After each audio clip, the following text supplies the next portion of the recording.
pagkakakitaan.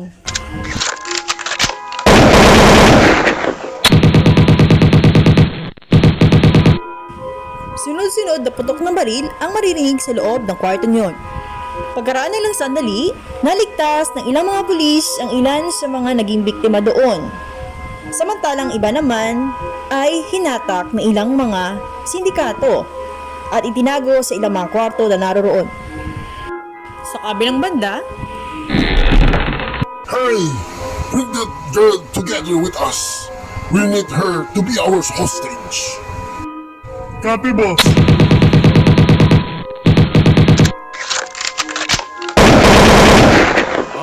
Hey, all of you! Put down your gun now! biglang utos si Detective Morgan sa mga sindikato na naabutan nila sa loob ng bahay na yon. Habang patuloy pa rin ang nangyayari ang labanan nila sa isa't isa. Pagkalipas ng ilang sandali, halos napatay na ang ilan sa mga sindikato na naglaban.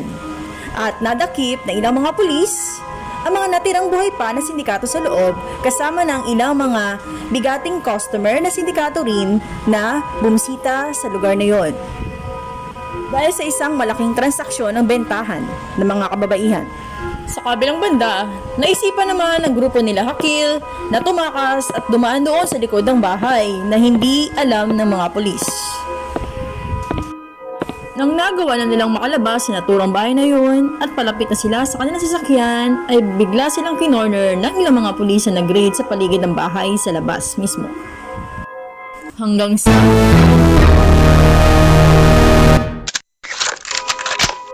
Hey, all of you, don't shoot or else I will gonna kill this girl in front of you. Let us to live. Ang kasalukuyan. Naku boss, paano na? Pasensya ka na.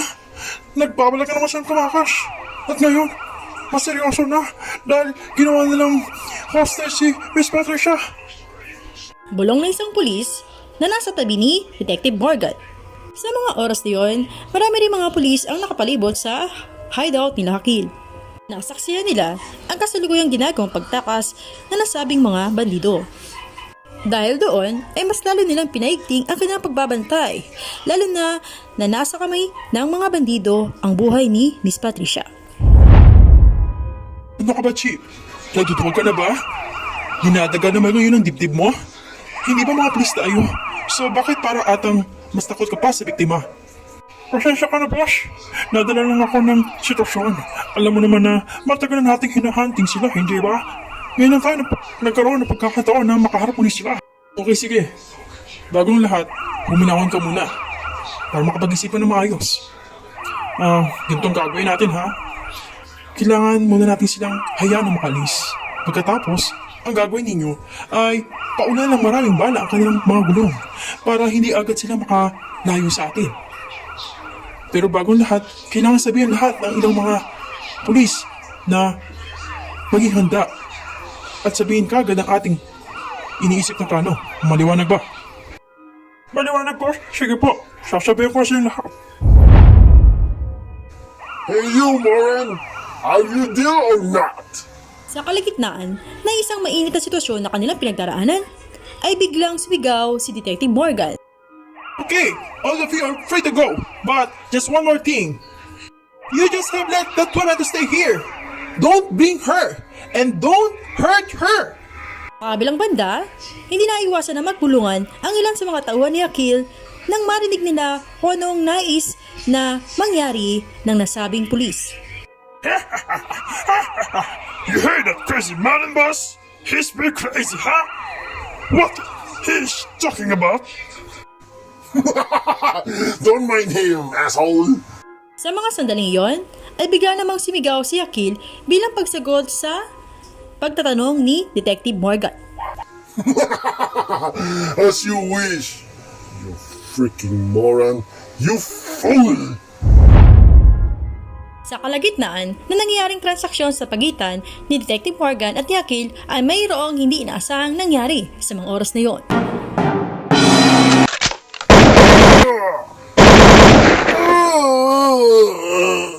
Oh shit! Boss! No! Ali, ano yun? Saan ang galing yun?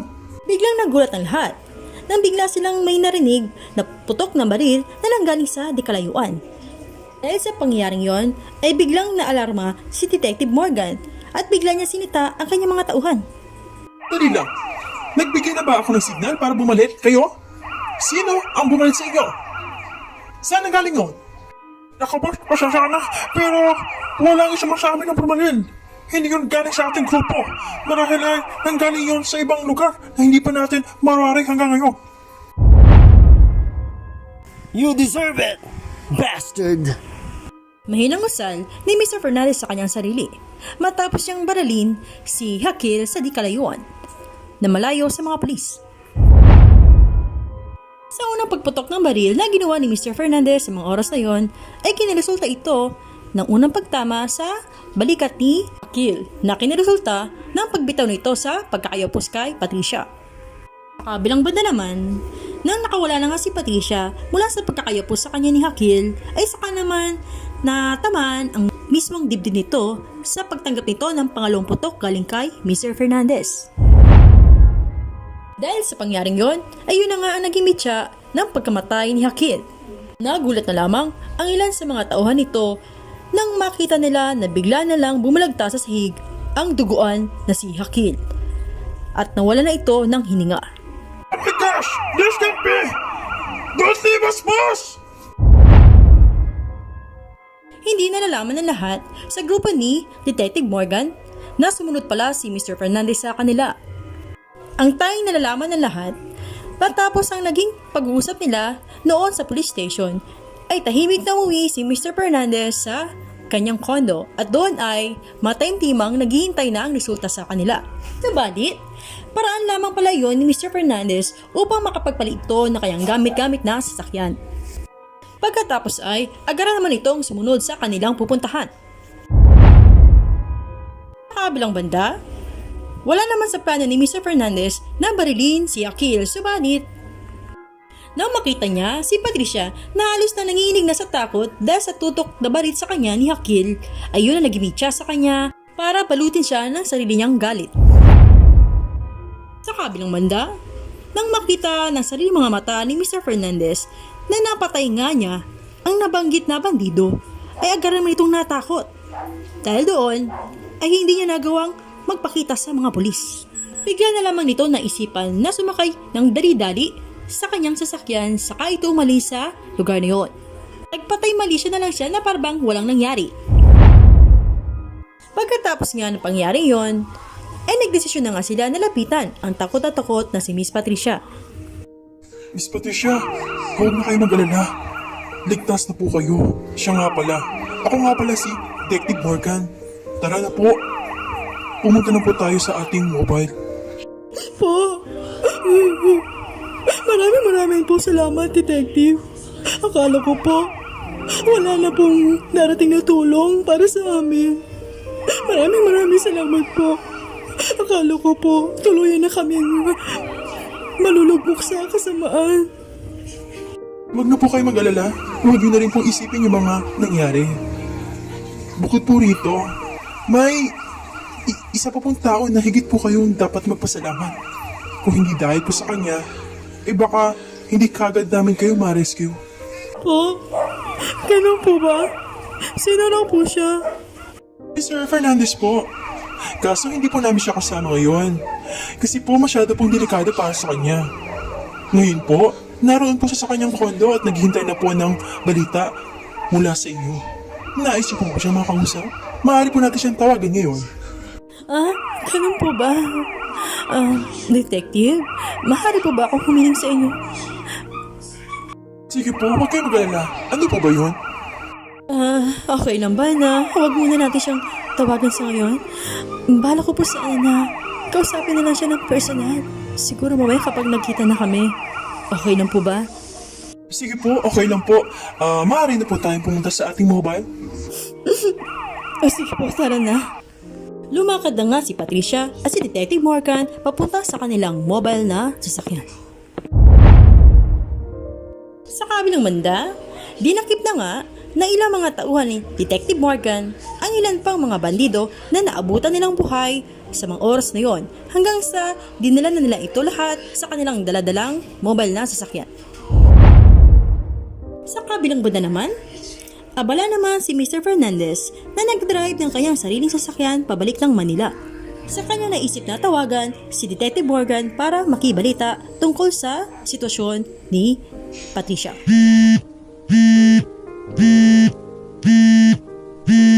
Oh, Miss Patricia, tingnan mo oh. Kanina lang ay pinag-uusapan natin siya. Pero ngayon, siya na ang kusang tumawag sa akin. Sandali lang ha.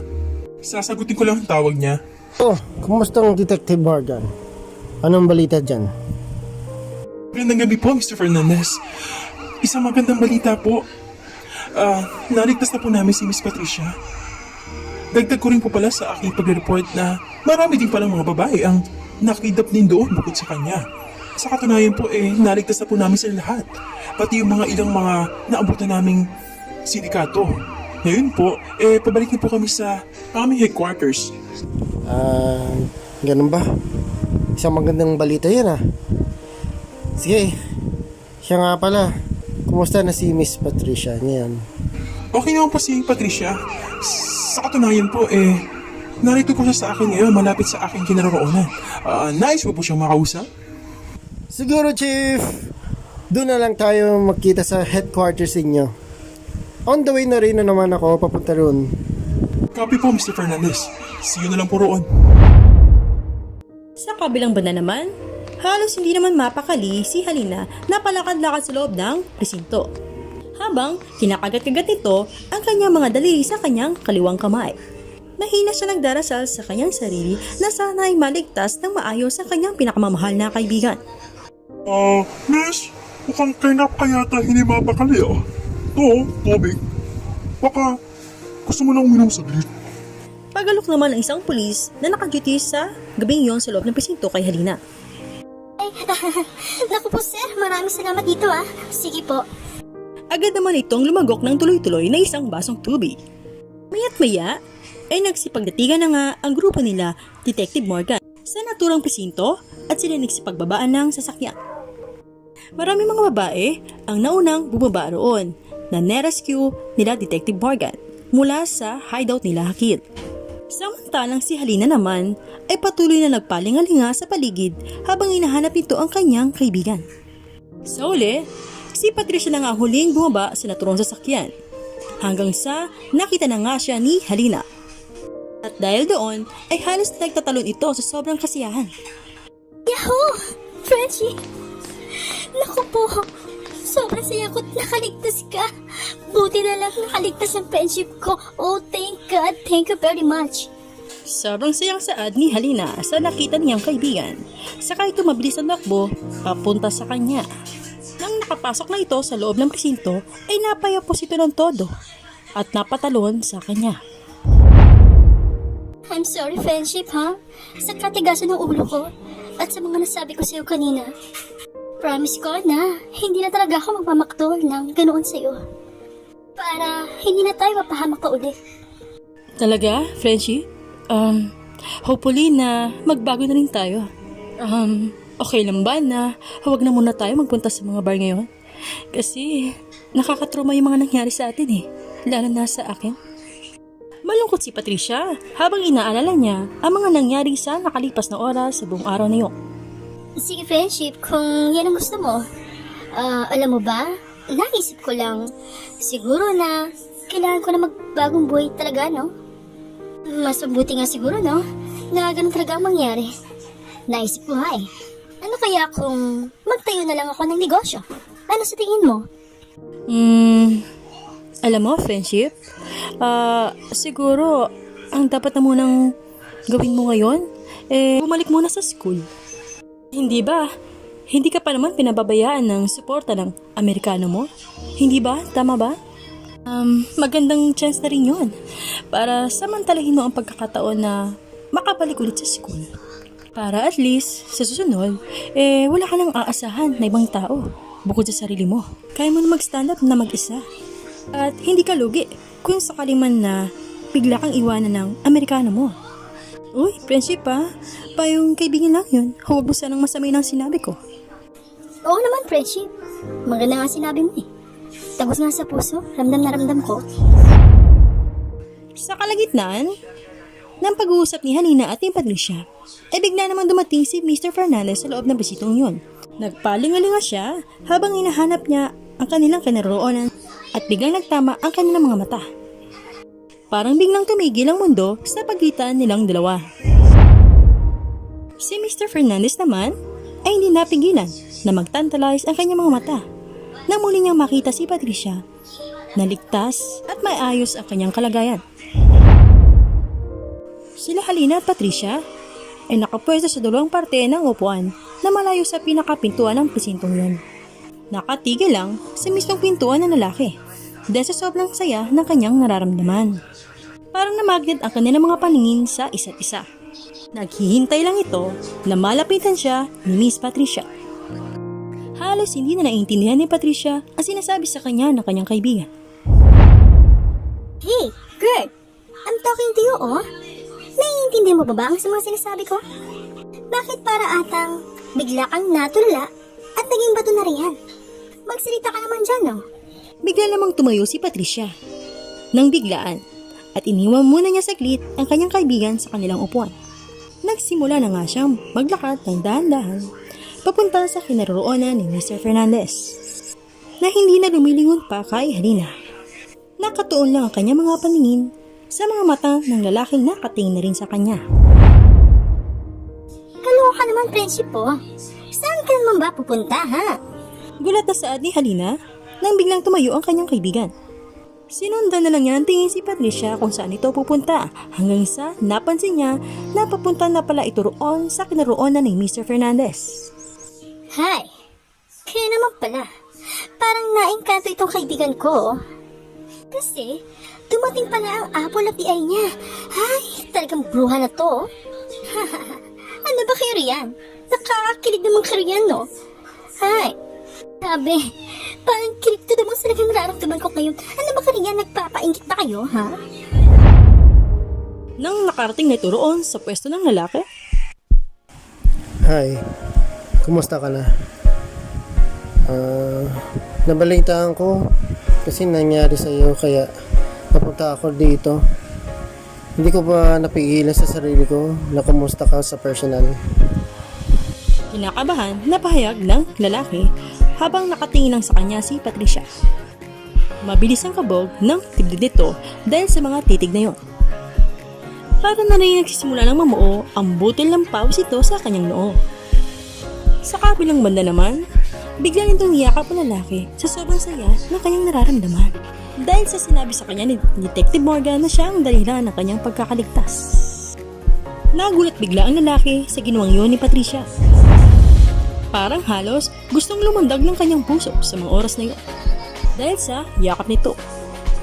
Sa bandang huli ay hinayaan na lang niya ang babae na yakapin siya at tahimik lang itong naghihintay sa sasabihin niya.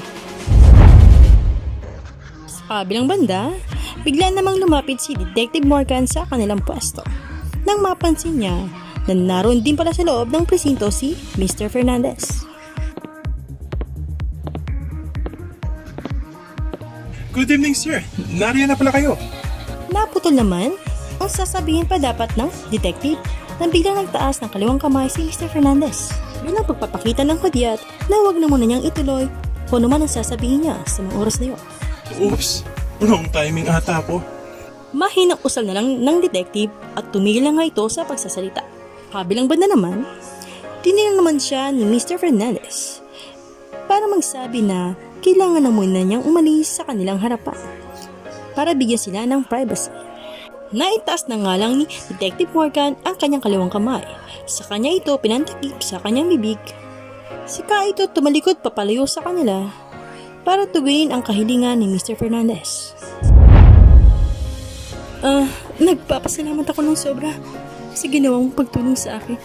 Alam ko ng lahat dahil sinabi na sa akin ni Detective Morgan na ikaw pala ang dahilan kung paano ako naligtas sa mga sindikato na yun. Labis talaga ako nagpapasalamat dahil sa tuwing nalalagay sa panganib ang buhay ko ay parati kang biglang lumilitaw para tulungan ako na maligtas mula sa peligro. Sobrang masaya talaga ang puso ko dahil sa'yo. Dahil niligtas mo naman ang buhay ko. Maraming salamat sa'yo. Sobrang matamdaming pahayag ang nasabi na lang ni Patricia habang nakayakap pa rin siya sa dibdib ng lalaki. Ano ba ang pwede kong gawin para makabawi sa'yo? Sinasabi iyon ni Patricia na nakaangat na ang mukha nito na nakatingin na sa mukha ng lalaki. Hindi kaagad nakapagsalita ang lalaki at para bang namamagnet ito sa malamlam na mga paningin at malaanghel na mukha ni Patricia. Sa kabilang banda naman, sobrang ligaya ang nararamdaman ni Mr. Fernandez habang tinititigan siya ng ganoon ni Patricia. Habang nagyayakapan sila sa loob ng presinto na napapalooban ng napakarami mga tao. Okay. I'm sorry kung hindi agad ako nakapagsalita. You are very much welcome. And masaya rin ako dahil na-appreciate mo yung mga effort ko. Tungkol doon sa sinabi mo, kung ano ang pwede kong gawin ng reward. Okay lang ba? Can you please let me have the dinner with you tomorrow? Yun lang naman. Please. I'll going to pick up at the 7 p.m. mismo sa kanto sa titirahan mo ngayon. Pwede ba yun? Tahas ang biglang pagyaya nito kay Patricia. Halos salata sa mukha ng lalaki ang sobrang pagkamula nito. Ha? Okay, sige. Ayun na naman pala eh. No problem. Sige lang. Really? Oh, thank you very much. I am so happy dahil finally napapayagan na kita na makalabas tayo. I swear, hindi ka magsisisi sa date natin. Kinikilig, nasad naman ng lalaki sa kanya. Matapos ng kaganapang iyon, ay nag-insist na lang si Mr. Fernandez na ihatid na lang ang dalawa sa kondo ni Halina. Saka naman ito umuwi sa kanyang sariling kondo. Natulog ng gabing iyon si Patricia sa mismong kondo ng kanyang kaibigan. Kinabukasan, ay maagang bumangon si Patricia. Saka ito nagdesisyon na tumambay muna roon sa terrace ni Halina. Nag-inat-inat muna ito ng kanyang katawan habang hinanamnam ang sikat ng araw sa kanyang balat.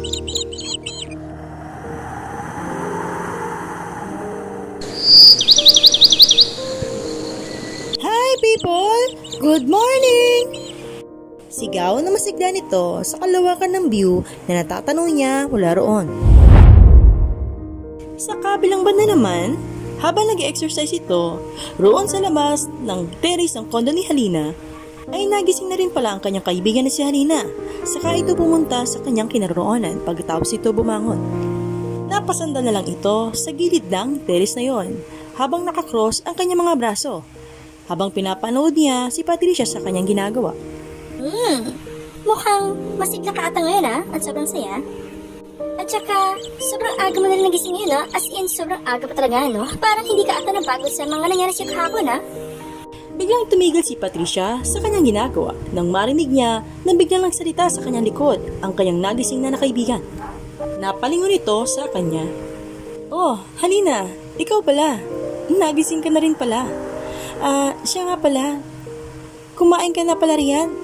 Pinaglutuan nga pala ka ng pagkain. Naroon lang sa lamesa. Nakatakip lang. Buksan mo na lang.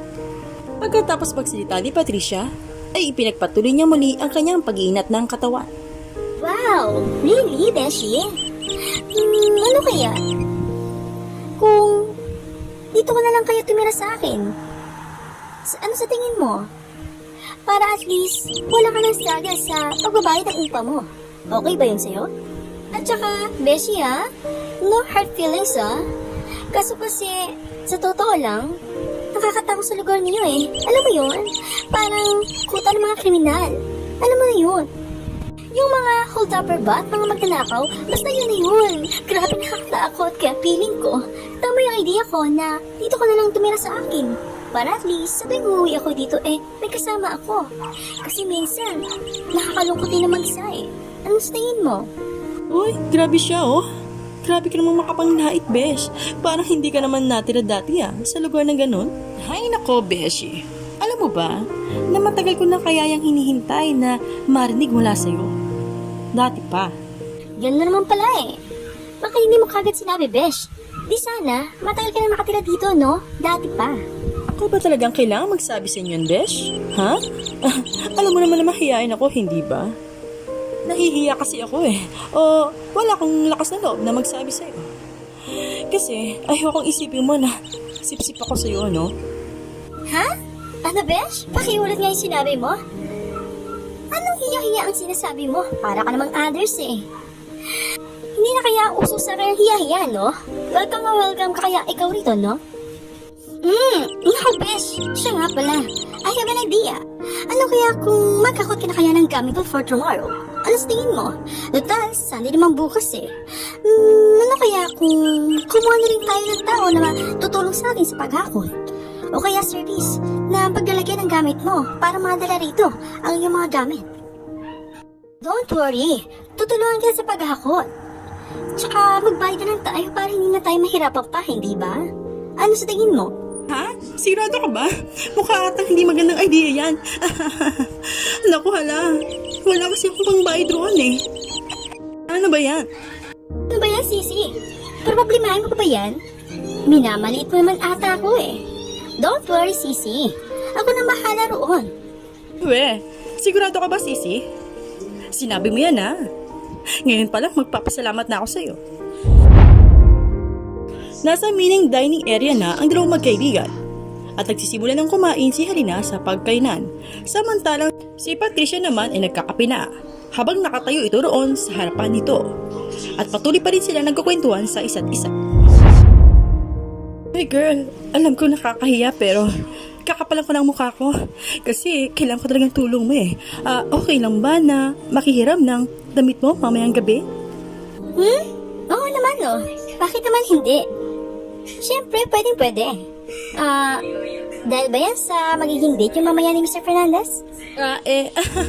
Parang gano'n na nga. Yun oh, kinikilig siya oh. Si Patricia, my date, mamaya. Woohoo! Hay nako, Beshi. You know, Beshi, I'm so proud of you. Kasi finally, magkakajowa ka na. Ha? Ano yun? Okay ka lang? Niyaya lang ng date? Jojowain na kagad? Hindi ba pwedeng start for a friendship muna, Besh? Hindi kasi. Ganito kasi yun. Sobrang bait lang talaga niya. Kaya napapayag niya ako. Hay nako, whatever. Ganun na rin yun, no? Alam mo, friendship, sa totoo lang, ma-share ko lang sa'yo, sa tuwing nalalagay ako sa peligro, ewan ko ba, parati kasi siyang nandoon. Parati niya akong nililigtas. Parang nga siya superhero eh. Kasi parati siyang sumusulpot sa kung saan. Parang magical eh. Sandali lang, teka lang. Alam ko na kung anong tawag dyan. Destiny. Tama. Diba hindi naman sadya minsan ang pagkikita ninyo? Yoo! Oh my gosh, Beshi! I'm so proud of you kasi finally, nagkita na kayo ng soulmate mo. Oh, nako. Kung ako sa'yo, huwag mo na siyang pakawalan ha. Sayang si Mr. Superhero. Kasi, pwede na siya maging forever superhero ng buhay mo. Oh, diba? Ang gandang pakinggan, no? Kumukampas-kampas pa, nakaliwang kamay si Halina habang todo pagpapatawa na lang ito sa harapan ni Patricia. Sa uli, ay natawa na lang din si Patricia sa kanya. Kinagabihan, malapit na mag 7 p.m. Kinakabahan si Patricia habang nakaupo ito roon sa tapat ng kanyang salamin sa loob ng kanyang kwarto. Nang makauwi na ito roon sa kanyang inuupahan, nakasuot ito ng kulay pulang tube na kanyang damit na fitted sa kanyang katawan. Na halos isang dangkal na kamay naman ang taas nito mula sa kanyang tuhod. Sa kabilang banda naman, light makeup naman ang ayos ito sa kanyang mukha. At nakasuot ito ng mataas na sandalyas. Para siyang isang beauty queen sa aura nito at mala angel oxy naman ang korte ng pangatawan nito. Kahit na sinong lalaki, talaga namang mahihipnotize sa kanyang kagandahan. Habang nakatitig ito sa kanyang sarili sa isang salamin, ay may mga kataga ang gumugulo sa kanyang isip. Wow girl, you look so stunning for this special event ha? Naku po, obvious naman na may gusto sa'yo si Mr. Fernandez ha? Galingan mo na sa pang-akit ha? Para tuloy siya mahulog sa iyong kagandahan. At magiging daan yun para tuloy ka nang makawala rito no? Sa kahirapan na to. Dikta na naman ang kanyang isip sa mga oras na yon. Hindi na lamang nito pinapansin ang pagiging makasarili ng isip nito dahil alam niya na totong napakabait sa kanya ni Mr. Fernandez. Lumabas na nga si Patricia sa kanyang inuupahan. Habang naglalakad siya sa makipot na daan sa loob ng iskinitang yun, ay nililingunan siya ng bawat taong nadadaanan niya sa bawat kanto na naroroon. Hindi siya nilulubayan ng tingin hanggang sa paglagpas ito sa kanila. Oh my god. Oh yeah! Oh, Patricia, ang sexy mo naman. Hindi ba sabi ko sa'yo, sana din sinagot mo na lang ako, dati pa. Pangako ko sa'yo na hindi ka mag-isi sa akin. Ito ang mga salita ang sinasabi ng ilang mga tambay sa lugar nila. Nang makita siyang dumadaan sa harapan nila. Yung iba naman ay panay ang sipol sa kanya, lalo na ang ilang mga tambay na nagsisiinuman sa isang tindahan na kanya ring nadaanan. Hindi na lamang nito pinapansin ang mga taong nagpapapansin sa kanya hanggang sa nakalabas na rin iyon sa iskinitang yon. Sa kabilang banda naman, kanina pa nag-aantay si Mr. Fernandez sa labas ng iskinita. Siya ay nakasanda lang sa labas ng kanyang sasakyan habang nakakross ang kanyang dalawang braso habang hinihintay niya si Patricia. Panay naman ang tingin nito sa kanyang relo. Nakasuot naman ito ng puting long sleeve at slacks na pantalon. Sadya talagang napakagwapa nito sa kanyang kasuotan. Sa kabilang banda naman, halos kagagaling lang nito sa kanyang opisina at pagkatapos ay saka ito dumiretso roon sa tinutuluyang paupahan ni Patricia sa Quiapo. Hi, kanina ka ba nag-aantay dyan? Naabutan niya na nakatalikod sa kanya ang lalaking kanina pa naghihintay sa kanya. Samantala, nang marinig ni Mr. Fernandez ang boses ni Patricia, ay agad naman itong napalingon sa kanyang likuran. Nang makita niya si Patricia, ay bigla itong naistatwa saglit at sobrang naganda nito dahil sa ayos ng dalaga. Hindi naiwasan na nagtantalis na naman ang mga mata nito habang nakatingin sa kanya. Naramdaman din ito na parang biglang bumibinis ang pintig ng puso nito dahil sa kanya. Ano na bang nangyari sa iyo? Okay ka lang ba? Parang natahimik ka na po dyan. I'm sorry about that. I just mesmerized. You are so beautiful at para ata lahat ng mga nandito ninyo napapatingin sa inyo.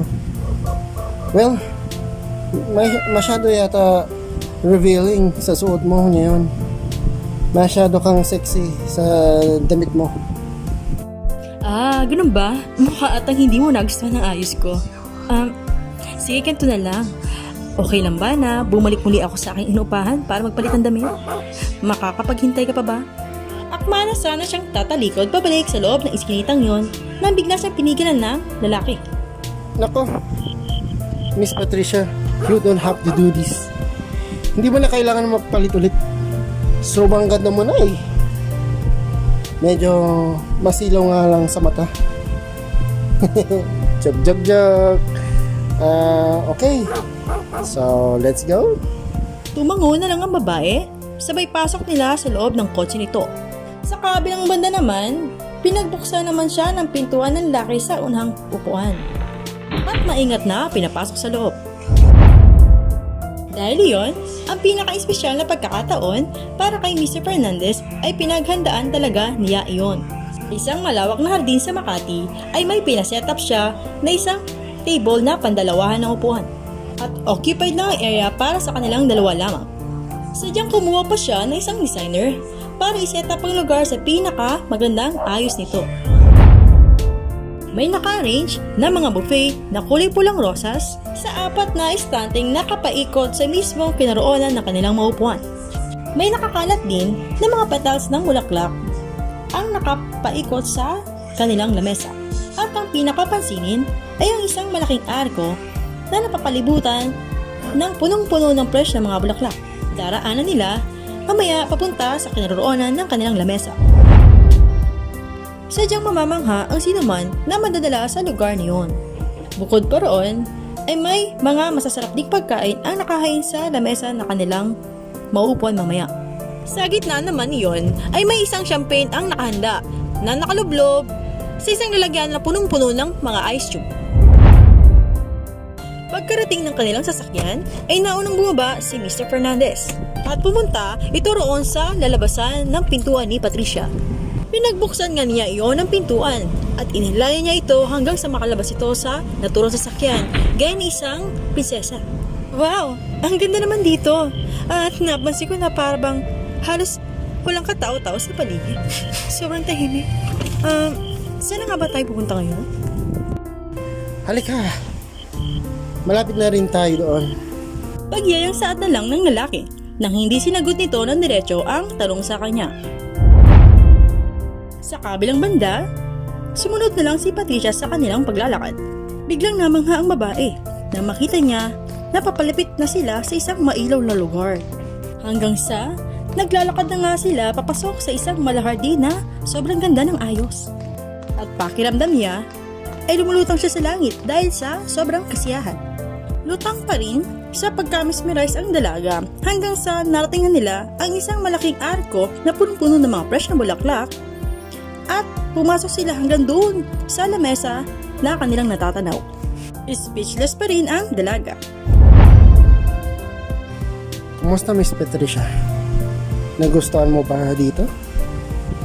Hindi may tatanggi na halos mangyak-yak pa rin ang babae dahil sa pagkasorpresa sa mga oras na yon.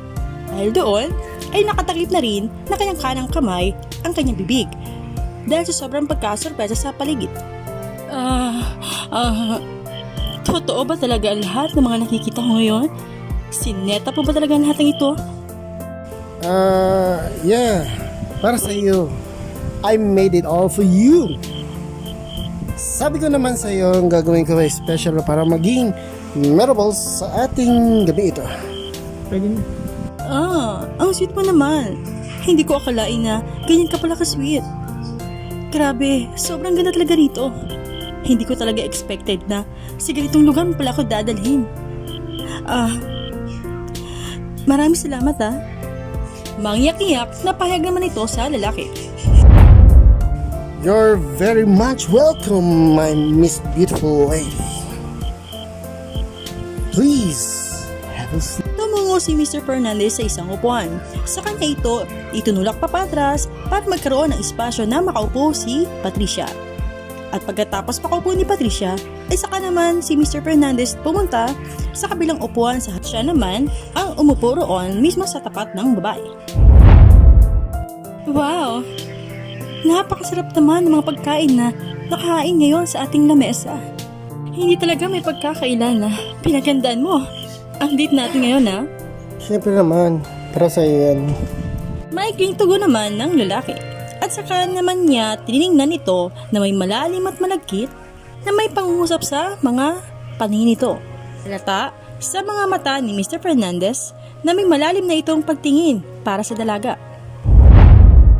Kabilang banda, hindi naman nakayanan ni Patricia na makipagkitigan ito sa lalaki habang patuloy silang kumakain. Kung kaya't itinutok na lang nito ang kanyang paningin sa kanyang kinakain sa kanyang plato. Lumingon si Mr. Fernandez sa kanyang kaliwang side. Nagbigay ito ng sinyales para lumapit sa kanila ang isang lalaking nakatayo sa di kalayuan. Ang nabanggit na lalaki ay isang waiter at nakasuot ito ng itim na Amerikana na tinerno sa kanyang suot ding pantalon na slacks. Ay hawak-hawak din itong violin sa kanyang kaliwang kamay. Sa kabilang banda naman, biglang nagulat si Patricia nang makarinig ito na isang tugtog ng violin. Bahagya naman itong tumigil sa kanyang kinakain. Bigla naman siyang napalingon sa pinagbumulan ng tugtog na yon. Sa kanya nakita sa kanyang kaliwang side ang isang waiter na tumutugtog doon. Sadyang napakaganda ng tugtog na parabang nakapagpapasaya ng mood ng isang tao. Wow, grabe! Ikaw na talaga! Ikaw na talaga, Mr. Fernandez.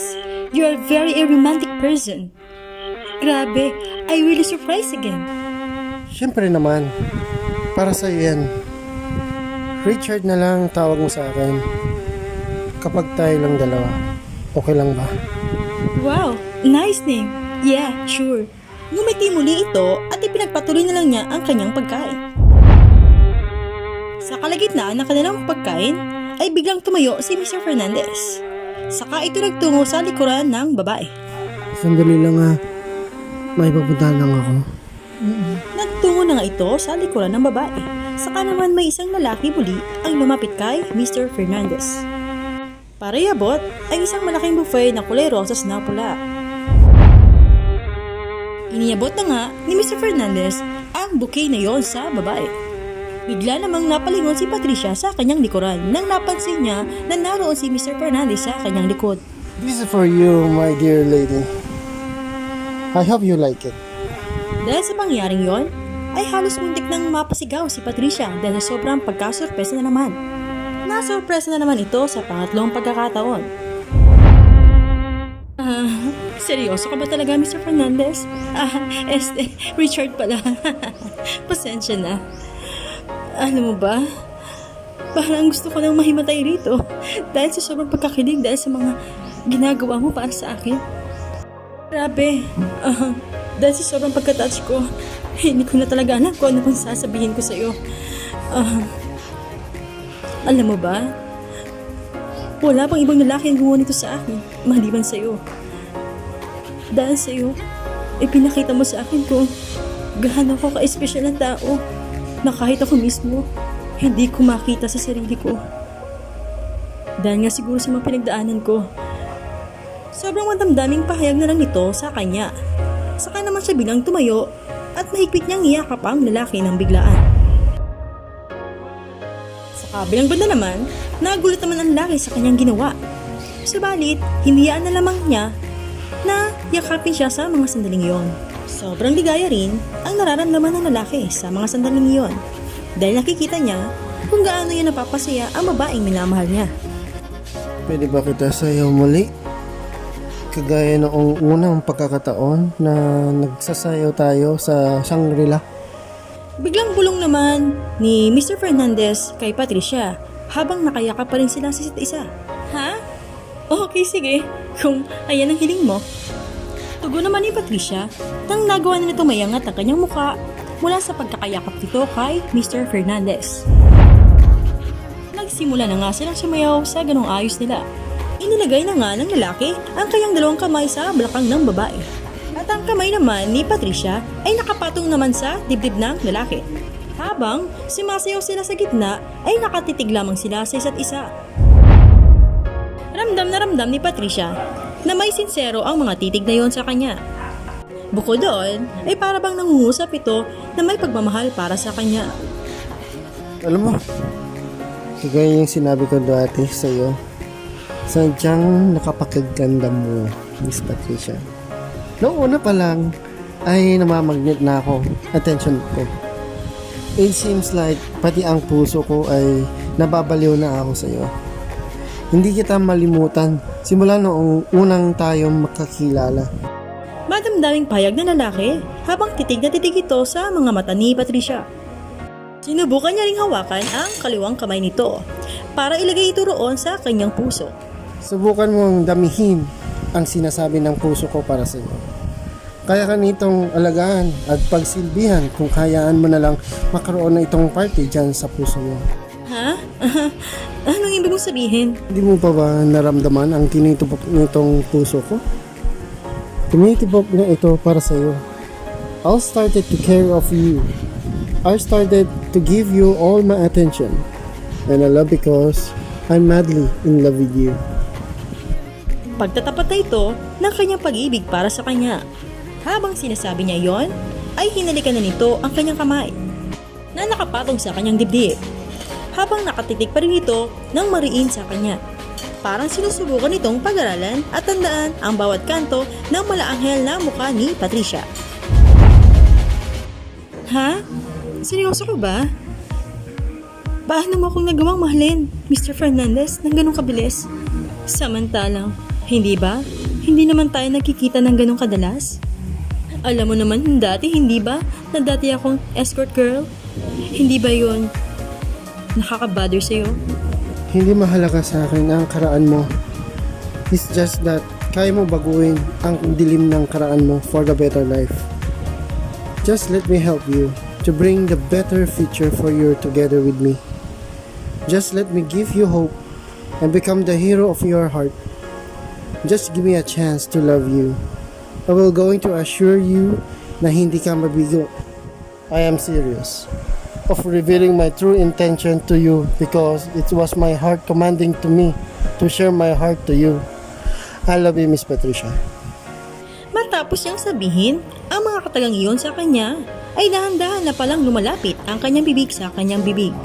Halos parang naging bato na lang si Patricia dahil sa pagkalunod nito sa mga sinasabi sa kanya ng lalaki sa mga oras na yun. Hindi ka ba nabibigla sa mga sinasabi mo ngayon sa akin? Hindi mo pa ako ganoong lubusang kilala, maging ang aking nakaraan. Paano kung sa kalagitnaan ay bigla ka na lang bumitaw? Saka bigla ka na lang magsawa kagad? Pagdududang saad naman muli ng babae sa kanya. Pagkatapos niyang sabihin ang mga katagang iyon, ay bigla na lamang siyang hinalikan ng lalaki.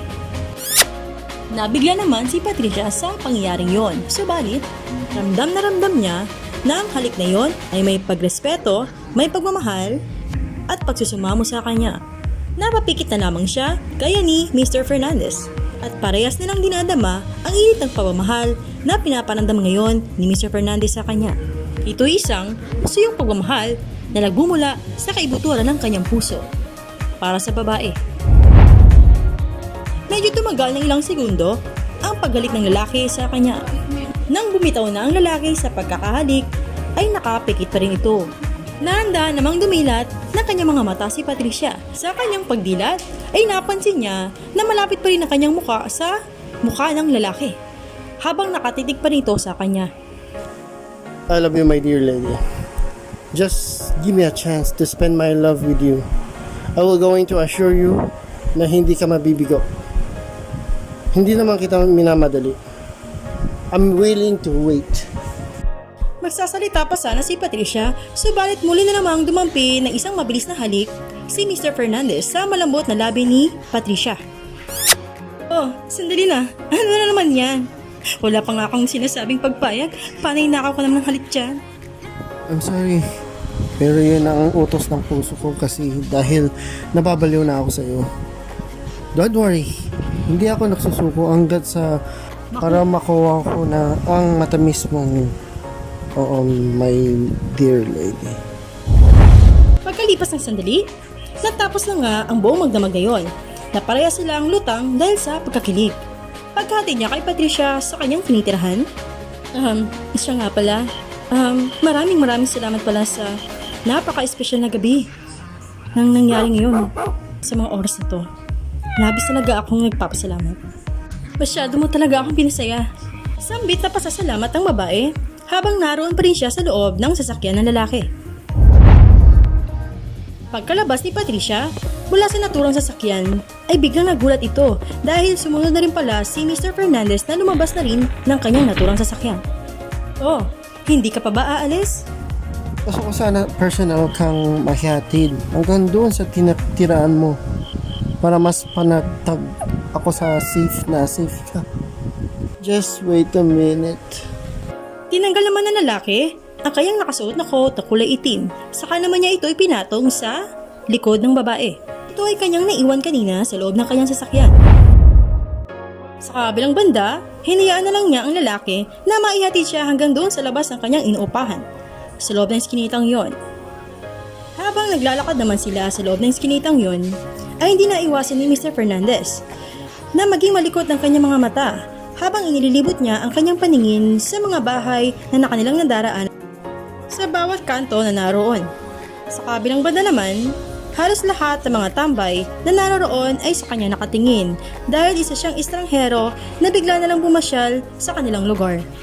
Ang ilan naman ay matilim ang pagkakatingin kay Mr. Fernandez dahil ang ilan sa kanila ay may gusto kay Patricia, lalo na ang ilang mga lasinggero na nagiinuman sa may tapat ng tindahan na kanila ring na daanan.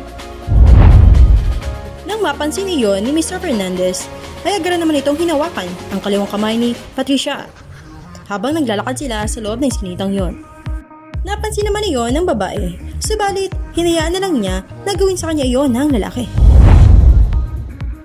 Pagkarating nila sa mismong tapat ng inuupahan ni Patricia, baka gusto mong pumasok muna sa loob.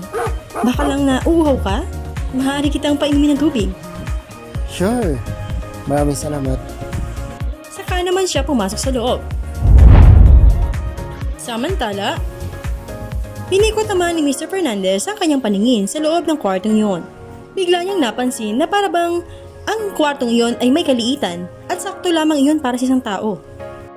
Napansin din niya na halos lahat ay naroroon na.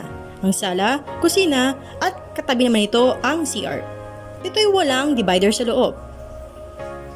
Pagkaraan na lang sandali, bigla namang may naisip ang lalaki. Pagkalipas ng ilang sandali, ay nagpaalam na nga ito kay Patricia, saka na ito umuwi sa kanyang sariling kondo. Pagkalipas ng buong magdamag, lutang si Patricia dahil sa sobrang pagkakilig. Sa kanya naisipan na tawagan ang kanyang kaibigan na si Halina para ibahagi sa kanya ang mga magagandang nangyari sa kanya sa piling ni Mr. Fernandez sa buong gabing yon. Hanggang sa dumako ang kanilang usapan sa una nilang plano na paglilipat bahay na hindi na matutuloy ayon kay Patricia. Ang dinahilan na lang nito ay dahil hindi pa rin natatapos ang advance payment nito. Pagkalipas ng ilang linggo, naging abala naman si Patricia sa kanyang eskwelahan, lalo na sa kanyang racket na ginagawa. Nang nasa school na si Patricia,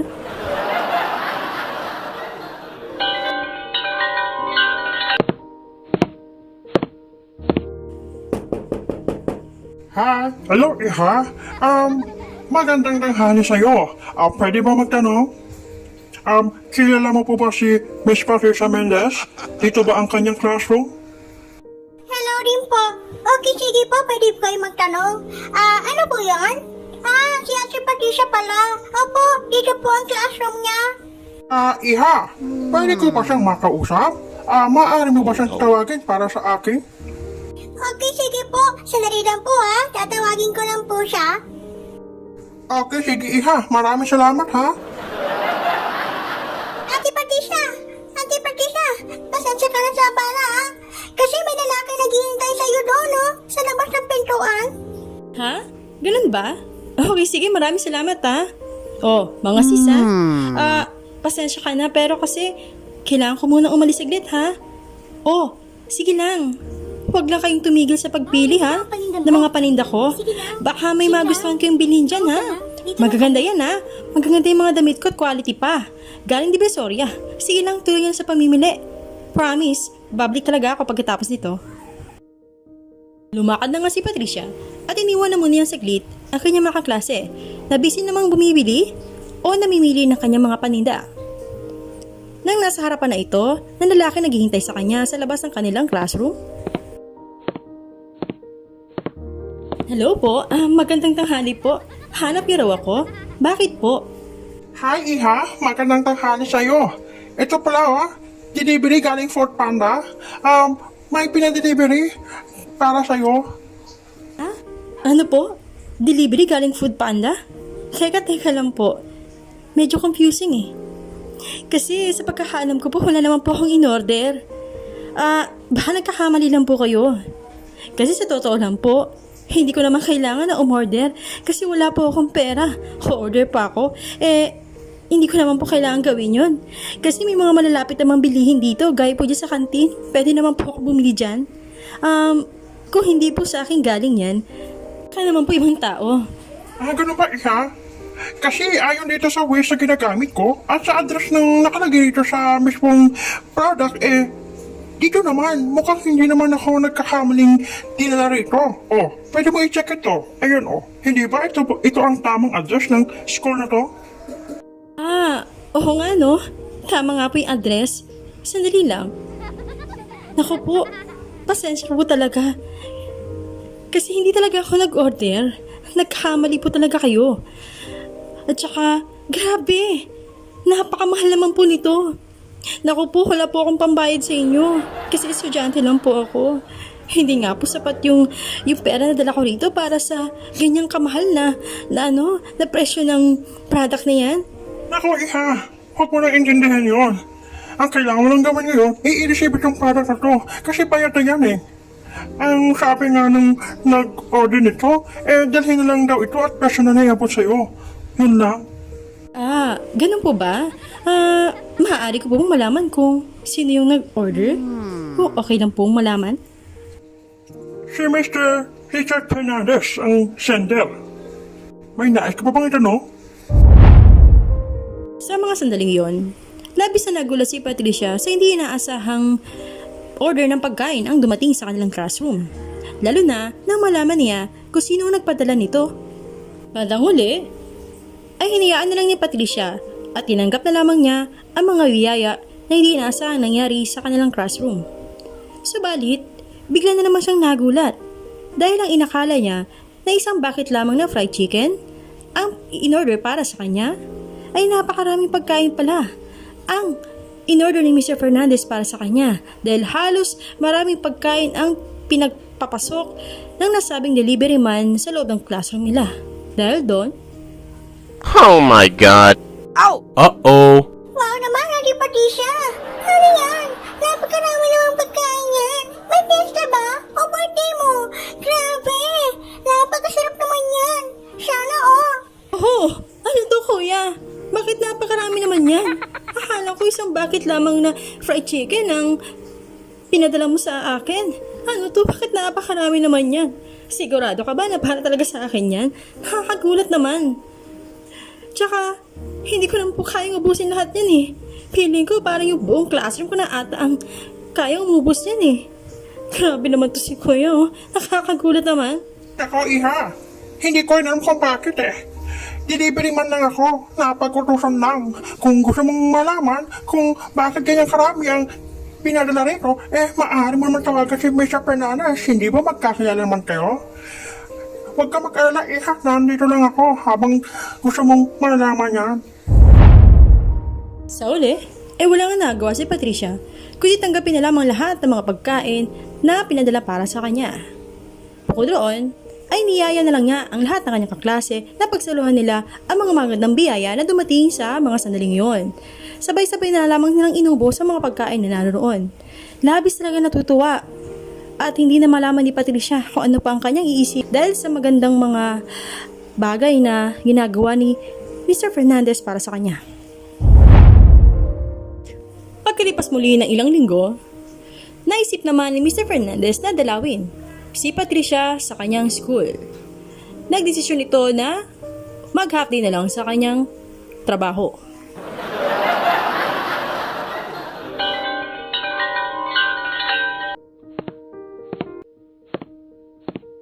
Hey kid, magandang tanghali sa'yo. Pwede magtanong? Alam mo bang yung nasaan yung classroom ni Miss Patricia Mendez? Kilala mo ba siya? Hello po! Magandang tanghali din po. Sige po, pwede po kayo magtanong? Opo, kilala ko po si Ate Patricia. Kasi magkaklase po kami. Gusto niyo po ba pumunta sa classroom namin? Maaari ko po kayong samahan ngayon. Tara na po ba? Sige. Ganito na lang, kid. Okay lang ba maisuyo sa'yo? Pa? Ano pong favor? Naku po baka scammer po kayo Maawa po kayo sa akin. Ha? Scammer? Nako, kid. Hindi ako scammer. Maniwala ka sa akin. Mabuti akong tao. Sa katunayan, makilala talaga kami ni Miss Patricia. Kaya ako nandito ngayon sa school ninyo kasi gusto ko sana siya surpresahin at inyong ang favor na gusto ko sana hilingin sa'yo, kid. Kung okay lang.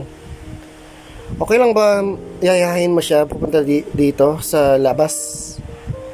Pero wag mo sabihin na may lalaki sa naghihintay sa kanya dito. Ha? Pa? Naku po, parang di ata magandang idea yan Baka may balak po kayo kidnapin si Ate Patricia Kaya inuutusan niyo ako?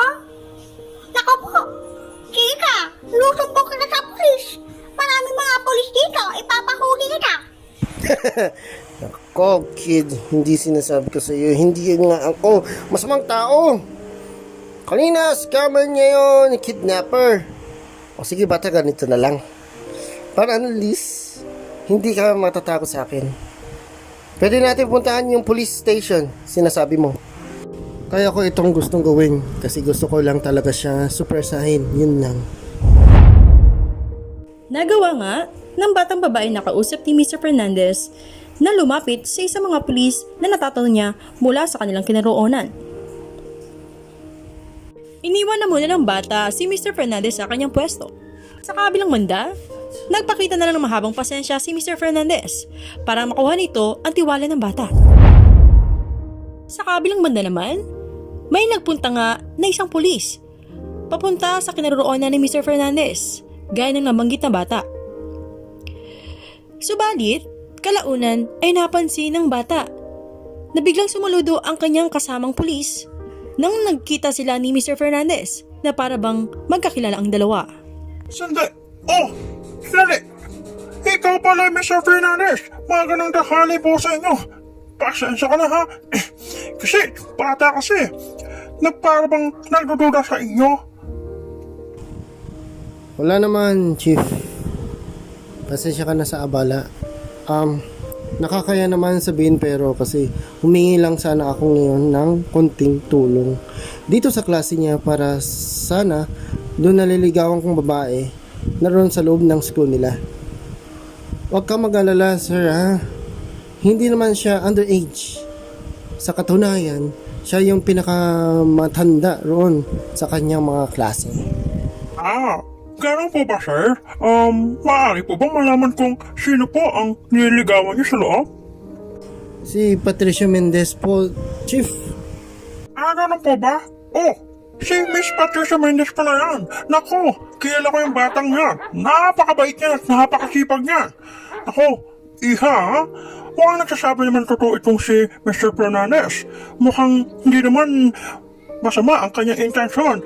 Sa bagay, maaari naman natin siyang sundin kung ano man ang nais siyang hilingin sa'yo. Huwag kang mag-alala, bata. Mabuting tao to si Mr. Fernandez. Ganun po ba, sir? Sige po, sir. Maraming salamat po. Pasensya na rin po sa abala, ha? Pagkalipas ng ilang sandali, umalis na nga ang pulis na nag-interrogate kay Mr. Fernandez at naiwan na lamang ang bata at ang mismong nabanggit na lalaki at muli silang nag-usap. Mister, pasensya ka na doon sa ginawa ko, ha? Baka, alam mo na may katabihang don't talk to strangers. Kaya, ayun, ang ginawa ko. Okay lang. Na-appreciate ko nga yung ginawa mo eh. Mukhang maganda talaga yung turo ng school ninyo. Sa magandang asal at sa security.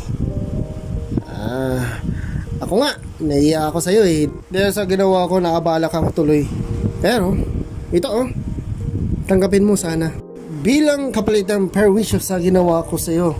Pero sana kid ha, yung pakiusap ko sana, yun ang gagawin natin kung okay lang. Ganun po ba? Okay, sige lang po, mister. Sige po. Papapuntahin ko po dito si Ate Patricia. Siya nga pala po. Marami po salamat dito sa binigay niyong panglansa. Sige po, papasok na po ako sa loob ng school namin. Maghintay lang po kayo dito na makalabas po kami, ha? Sige kid, asahan kita ha. Maraming salamat ulit. Pumasok na nga sa loob ng school na yon ang nakausap na bata ni Mr. Fernandez. Samantala, bala naman si Patricia na nagtitinda sa kanyang mga kaklase habang mayroon pa silang break time. Nang bigla siyang nilapitan ng batang nakausap ni Mr. Fernandez sa labas ng kanilang eskwelahan. Hi, Ate Patricia. Kamusta ka naman? Mukhang sobrang busy mo, ha? Okay lang ba na makausap kita saglit? Oh, Carlotta, nandiyan ka na pala. Hinahanap ko ito kanina. Saan ka ba nagpunta? Okay. Ito, nag-aayos lang ako ng mga paninda ko.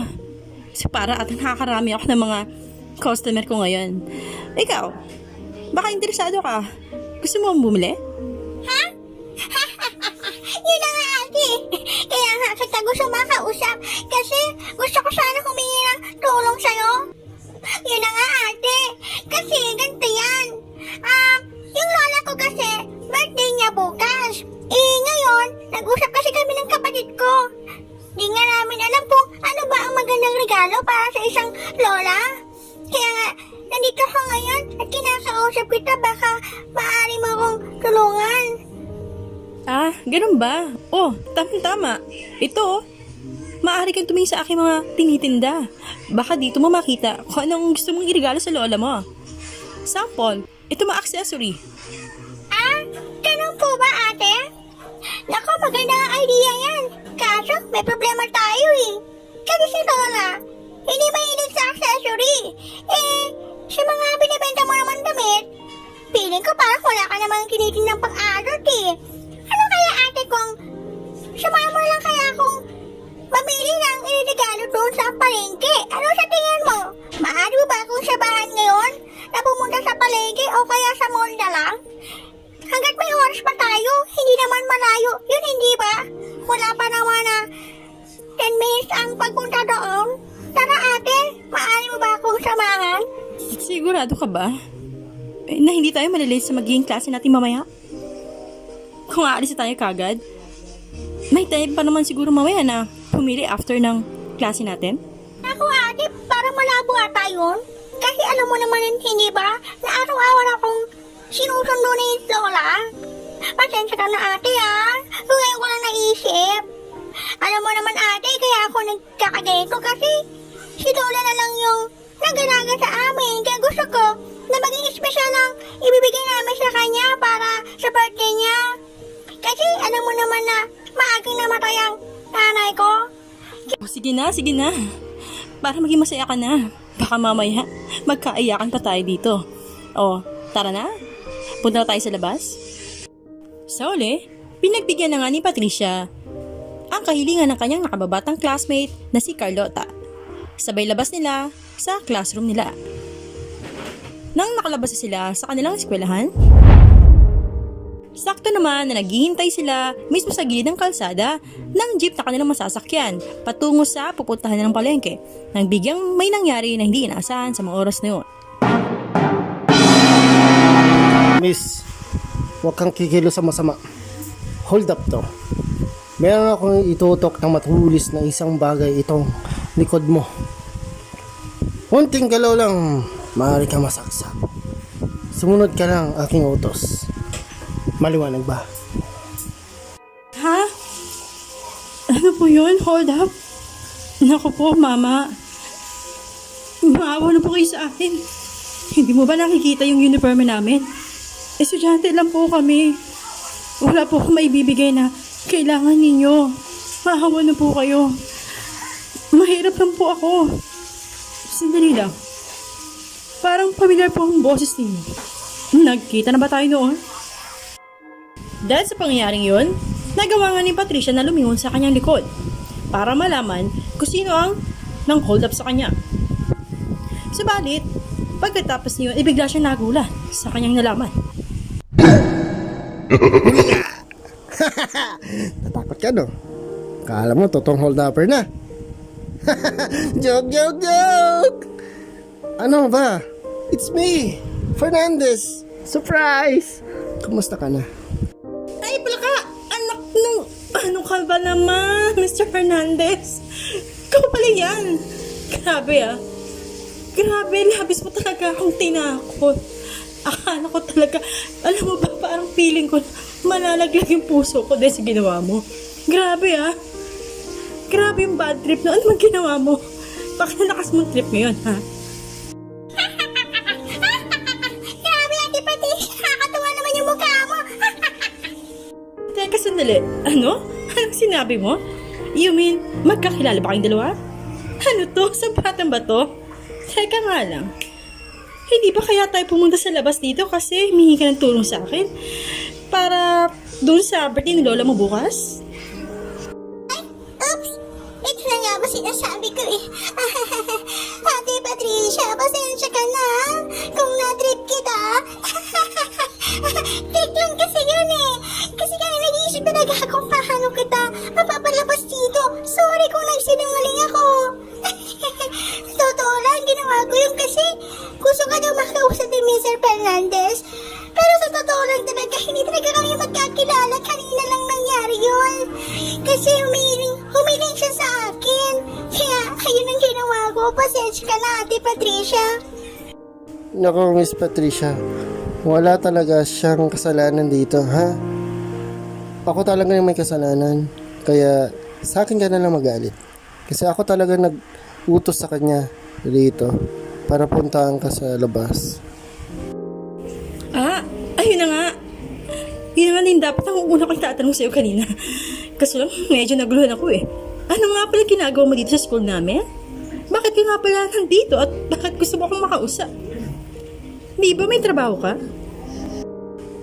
Okay naman ako sa work. Sa katunayan nga, sumagilid lang ako sa opisina kanina. Bago ko naisipan na punta dito sa school ninyo ngayon, kaya pala ako ngayon nandito kasi gusto ko sana kita imbitahan. May nais sana ako puntahan dito ngayon sa importante. Maaari ka ba sumama sa akin? Okay ka lang? Alam mo naman na hindi ako pwede, hindi ba? May klase pa ako eh. Hindi pa nga natatapos yung pasok ko. Hindi pa pwede na. Ipagpaliban na lang yan. Hindi pa pwedeng weekends na lang. Ay, Ate Patricia. Sorry kung makikisingit ako. Ito at ano ko lang suggestion ko lang. Baka naman siguro pwede ka sumama kay Mr. Fernandez. Siguro hindi naman masama na sumama ka sa ganyan kasi sa pagkakaalam ko, hindi ba? Isang subject lang tapos uwi na natin. Tapos ang subject natin PE ba yun? Alam mo naman na boring magturo ng teacher natin eh. Parang wala naman kwenta yung mga topic na ituturo niya. Siyempre gano'n na naman mangyari mo yan mamaya. Sorry naisip ko lang naman. You don't have to worry about that, Miss Patricia. Sa katunayan, kaya malakas ang loob ko, ayan ka nakausap ko na yung principal ninyo. Nito nakaraan ng araw para hingin ang oras mo. Sorry talaga. Kasi alam ko wrong timing pero baka hindi lang talaga ako makapahintay para ipaalam sa'yo kung anong sorpresa ang sinasabi ko sa'yo. Don't worry. Doon sa teacher mo kasi nakausap ko naman kami. Willing naman siya na mabigay ng special time sa iyo para mahabol ka doon sa topic. Okay lang ba? Sumama ka sa akin sa mga oras na ito? What? Totoo ba talaga? Ginawa mo yun?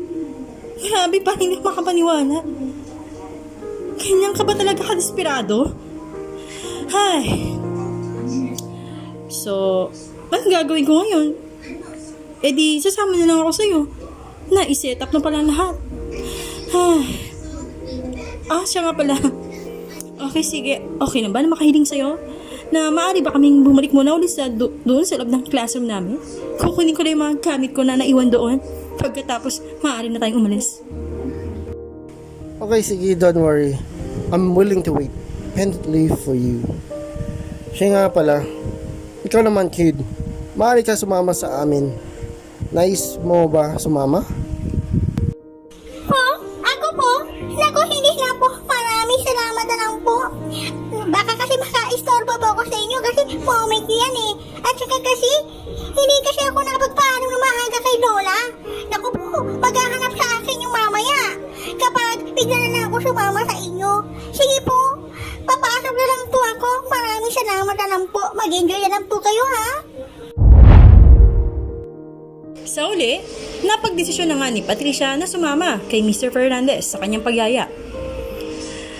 Pagkatapos siyang makuha ang kanyang gamit, ay nakapasok na nga ito sa sasakyan ni Mr. Fernandez at nagtungo na nga sila sa tinutuluyan na kondo ni Mr. Fernandez sa Makati. Sa kalagitnaan ng kanilang naging biyahe, ay hindi naiwasan ni Patricia na mangulit ng todo kay Mr. Fernandez para malaman kung anong klaseng sorpresa ba ang nais na ipakita nito sa kanya.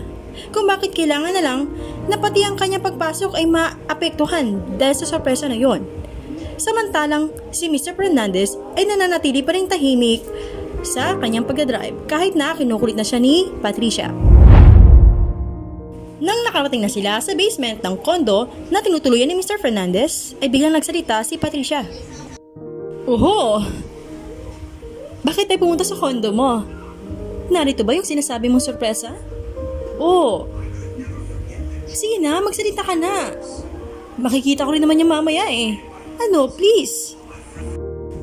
Malalaman mo rin mamaya. Basta sumunod ka na lang muna sa akin. Ngayon, so tara na. Akit na tayo sa taas. Sa uli ay wala na nga nagawa si Patricia at sumunod na lamang ito sa gusto mangyari ni Mr. Fernandez. Nang nakalabas na sila sa sasakyan nito, ay saka naman sila dumiretso sa lobby hanggang sa pumasok sila ng elevator at nagtungo na sila sa 10th floor kung saan matatagpuan ang pinakakwarto ni Mr. Fernandez. Tahimik lamang silang lalakad sa mahabang pasilyo ng floor na yon, habang sinusundan ng tingin ni Patricia si Mr. Fernandez. Bigla itong nagtaka kung bakit parang nilagpasan nila ang pinakakwarto ni Mr. Fernandez at nagtungo sila sa kasunod na unit na yon. Napansin niya, nang tumigil sila sa pinakapintuan nito, ay biglang naglabas ng susi si Mr. Fernandez at agad naman niya yung binuksan. Saka siya nangyari nito na pumasok sa loob. Hi, Miss Patricia. Welcome. Maaari ka bang sumama sa akin sa loob? Tahimik lamang si Patricia na sumunod kay Mr. Fernandez hanggang sa nakapasok sila sa loob ng kwarto na yon. Inikot na lamang ni Patricia ang kanyang paningin sa kabuuan ng kwarto yon. Hindi niya naiwasan na mamangha dahil sa sobrang elegante at kagandahan ng kanyang nasaksihan at palamig sa mata ang aura roon. Bukod doon, ay muling nagbalik sa kanyang isipan kung anong kanyang naramdaman nang minsan siya nagkaroon ng pagkakataon na makapasok sa Shangri-La Hotel. Piling niya ay parang muli siya nakapasok sa isang kastilyo dahil sa magandang ayos na kapareha sa napuntahan niya. Well, anong sa tingin mo, Miss Patricia? Sa itsura ng lugar na ito, anong masasabi mo? Ha? Anong masasabi ko? Maganda. Sobrang ganda. Napaka-elegante. Tsaka napaka-cozy yung area na to. Grabe ah. Ikaw na talaga, Mr. Fernandez. Bakit? Curious lang. Bakit mo ako tinatanong kung gaano kaganda ang lugar na ito? Yun lang ba ang dahilan? Kaya mo ako dinala dito para malaman kung gaano kaganda ang lugar na to? Masasabi ko napakaganda talaga dito, napaka-comfortable. Mabuti naman nagustuhan mo ang lugar nito. Kasi yung una, nagwo-worry talaga ako. Kung magugustuhan mo ba o hindi ka maging comfortable sa ganitong ayos ng lugar nito, importante sa akin ang impression mo. Ha? Sandali lang. Sorry pero kasi confusing talaga eh. Bakit? Ano ba talaga? Bakit mo ko tinatanong ng ganyan? Yan ba yung surprise na sinasabi mo sa akin? Pwede mo naman akong tawagin, hindi ba? May number naman ako sa'yo. Hindi ba makakapaghintay yun? Kaya nga pala, kung may nais ka idagdag na interior design sa kwarto nito, malaya lang gawin lahat ng gusto mo. Para unless komportable ka na sa ayos. Sandali. Kayo na ka pa talaga eh. Hindi mo pinapansin yung mga tanong ko. Ano ba? Nagmumukha mo naman akong tanga, Mr. Fernandez eh. Ano ba talaga? Bakit ayaw mo magsalita dyan? Pwede ba?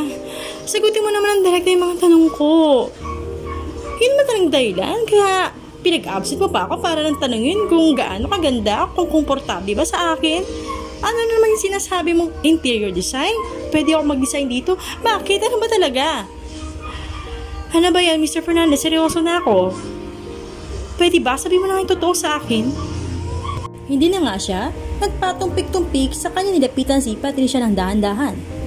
At nang nakahinto na ito sa kanyang tapat, saka naman niya kinuha ang kaliwang kamay ni Patricia at iniligay niya roon ang susi ng kwartong yon. Pagkatapos ay sa kanya naman ito isinara.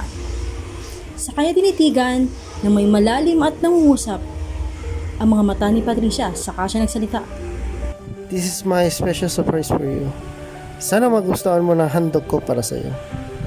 Huwag ka mag-alala dahil hindi ito sa pilitan. Ginawa ko itong buong puso at dahil worried ako sa situation mo o security mo. Nais ko mas maninam kung ito ka na magstay sa katabi para unless mas madali para sa akin na ma-check ka o mabisita ka. Gusto ko matiyak na walang mayayari pang masama sa iyo gaya na mayayari sa iyo nito mga karaan buwan. Sana matanggap mo ang handog ko para sa iyo. Pagkatapos magsalita ni Mr. Fernandez, ay hindi naiwasan na parang nastatwa bigla si Patricia. pakiramdam niya sa mga oras na yon ay parang nababalutan ng buong kaba, lamig, at nerbiyos ang kanyang buong katauhan. Dahil hindi niya inaasahan na gagawin ni Mr. Fernandez yun sa kanya. Walang ibang na lang na nararamdaman ng mga oras na yun si Patricia at nakapokus ang kanyang paningin sa susi na naroon sa kanyang kamay. Dumaan ng ilang saglit sa kanya nagawang makuha ang kanyang diwa. Mr. Fernandez, sigurado ka ba? Nabibigla ka ba sa mga ginagawa mo ngayon sa akin? Hindi yata, parang sobra na ata ito. Pasensya ka na ha. Kaso kasi para atang hindi ko deserve ang mga binibigay mo sa akin. Pero labis akong nagpapasalamat. Hindi dahil sa mga binigay mo sa akin, kundi sa mga effort na pinapakita mo sa akin. Kasi bihira lang mga lalaking katulad mo. Hindi ko akalain na ganyan pala kalaki ang inaabot ng pagtingin mo sa akin. Labis ako nahihiya. Kasi pakiramdam ko para hindi ko deserve yung mga ganitong treatment. Pasensya ka na rin pala ha kung itatanong ko to sa'yo. Ginagawa mo ba ito dahil gusto mong bilhin ang pagkatao ko? O naaawa ka lang sa akin? Kasi alam mo kung anong pinagdaraanan ko ngayon. Pasensya ka na kung tinanong kita ng ganun. Isa pa pala, huwag mo sanang isipin na makukuha mo ako ng ganun kadali. Dahil sa mga bagay na ibinibigay mo sa akin. Oo, inaamin ko sa iyo. Dati akong escort girl. Alam mo naman ang dahilan kung bakit ko yung hindi ginawa, hindi ba? Dahil sa pagiging practical, kasi wala na talaga akong naiisip na tamang paraan. Pero hindi ibig sabihin na ginawa ko yun. Iisipin mo na lang na materialistic ako. Mr. Fernandez, ayoko sanang isipin mo na easy to girl ako. Na yun yung mga bagay ang nagiging katapat nung pagbigay ko ng isang pagmamahal para sa isang lalaki. At ayoko rin isipin mo na yun lang din ang habol ko sa iyo para makuha mo ako. Kahit naman na ganun kababa. Gusto kong isipin mo na may dangal pa rin ako. Na may prinsipyo pa rin ako. Ayoko isipin mo na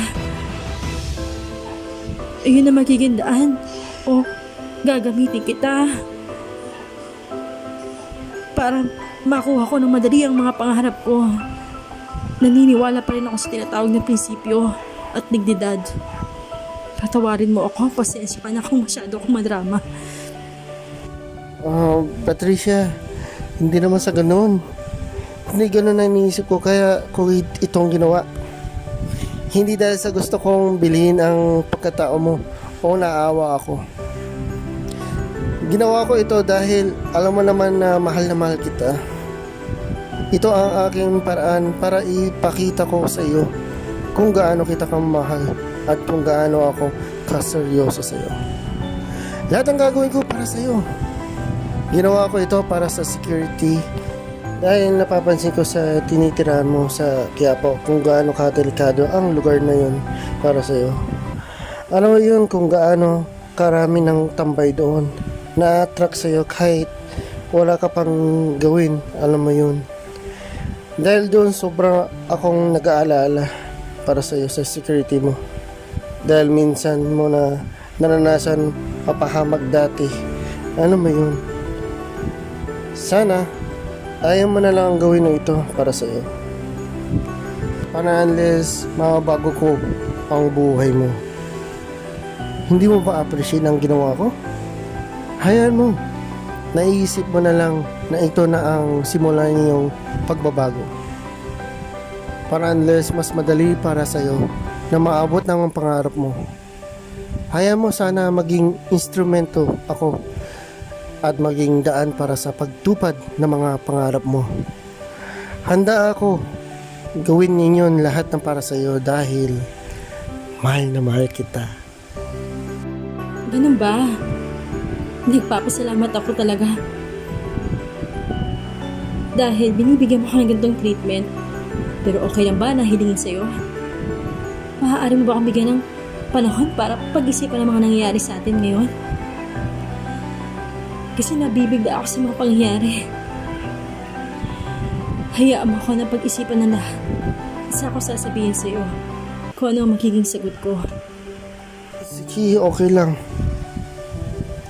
Sige, okay lang. Hindi naman kita minamadali. Take your time. Nandito lang ako kapag may sagot ka na. Kung kaya man na tanggapin ang offer ko, mas magiging masaya ako. Pero syempre, mas importante pa rin kung ano ang totoong niloob mo.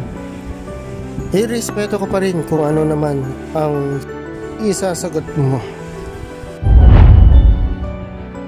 Sa kalagitnaan ng kanilang pag-uusap, ay mayroong hindi inaasahang nangyari nang biglang may kumatok sa pintuan.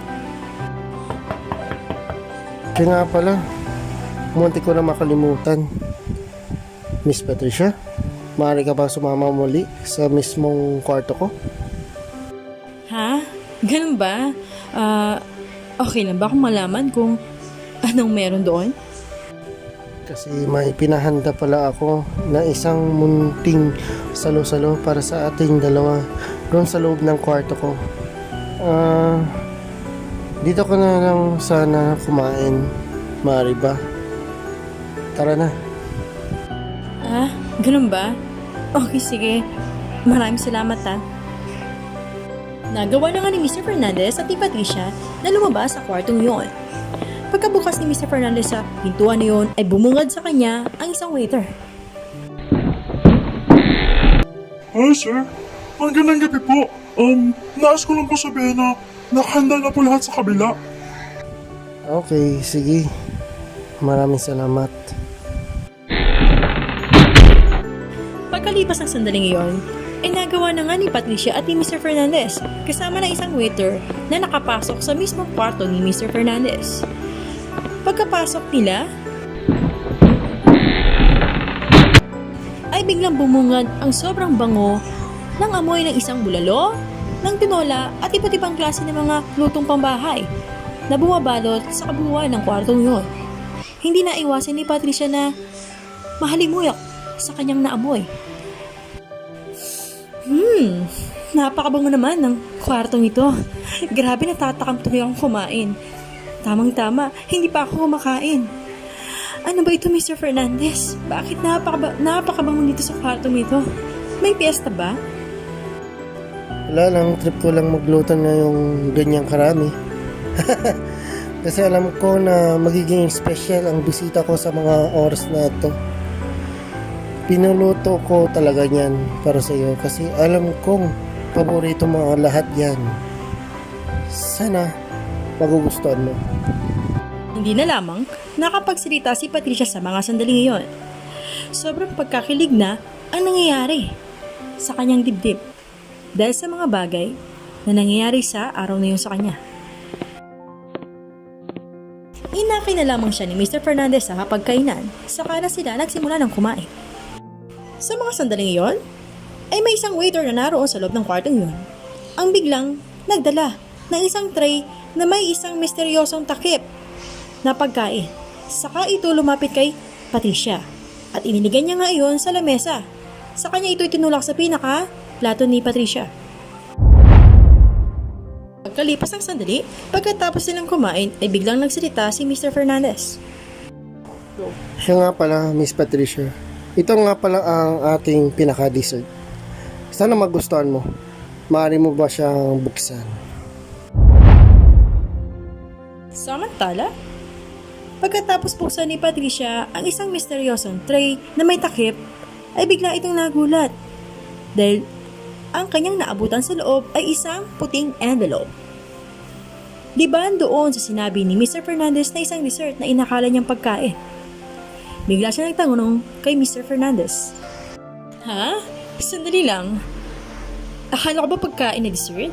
Ito na ba yung dessert na sinasabi mo? Bakit puting envelope ang nakalagay? Ano ang nilalaman nito? Maaari ba mong sabihin sa akin? Naghintay ng ilang sandali si Patricia sa sasabihin ni Mr. Fernandez, subalit Walang kahit anumang salita ang namutawi sa bibig ni Mr. Fernandez. Nanatili lang itong tahimik habang nakatingin sa kanya ng seryoso. Dahil doon, saka na siya nagdesisyon na buksan ang envelope na yon sa harapan ng lalaki. Pagkalipas ng sandali, ha? Sandali. Sandali lang. Ano itong napabasa ko? Ito ba isang kontrata tungkol sa trabaho? Mr. Fernandez, maaari mo bang ipaliwanag sa akin kung ano tong nababasa ko ngayon? Ito na naman tayo. Grabe, hindi ko na kaya. Hindi ko na kaya talaga. Ano pa bang sasabihin ko sa iyo? Mr. Fernandez, ano ba to? Hindi ko na alam. Parang gusto ko na umiyak. Gusto ko na umiyak sa sobrang kasiyahan. Gano'n ka ba talaga seryoso sa akin? Totoo ba talaga ang lahat ng ito? O isa lamang itong prank? Masasabi mo ba talaga na biro ang lahat ng nangyayari sa araw nito?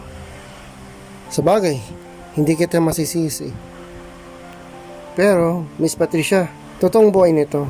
Hindi katang isip lamang sa pagbibiro lamang ako. Hindi ba kasasabi ko lang na seryoso ako, panililigaw sa iyo?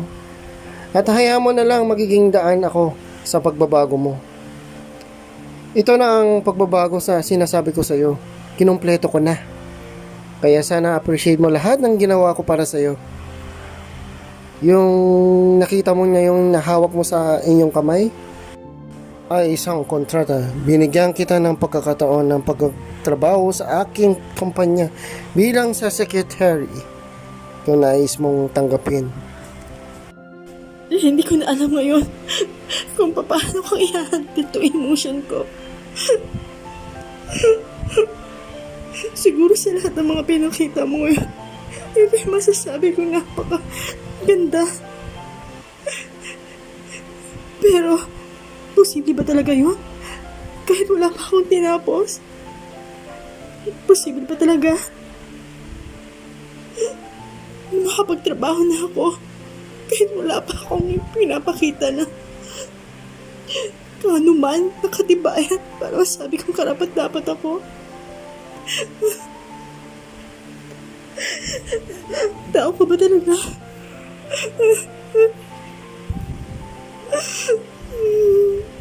Hindi ko na kaya. Alam mo, Mr. Fernandez, siguro masasabi kong hulog ka ng langit sa akin. Siguro, ito na ang tamang panahon para magpakatotoo na ako sa sarili ko. Nasabihin ko na rin ang totoong nilalaman ng puso ko. Mahal kita, Mr. Fernandez, matagal na. Hindi ko lang talaga kaya na sabihin o aminin sa sarili ko yun.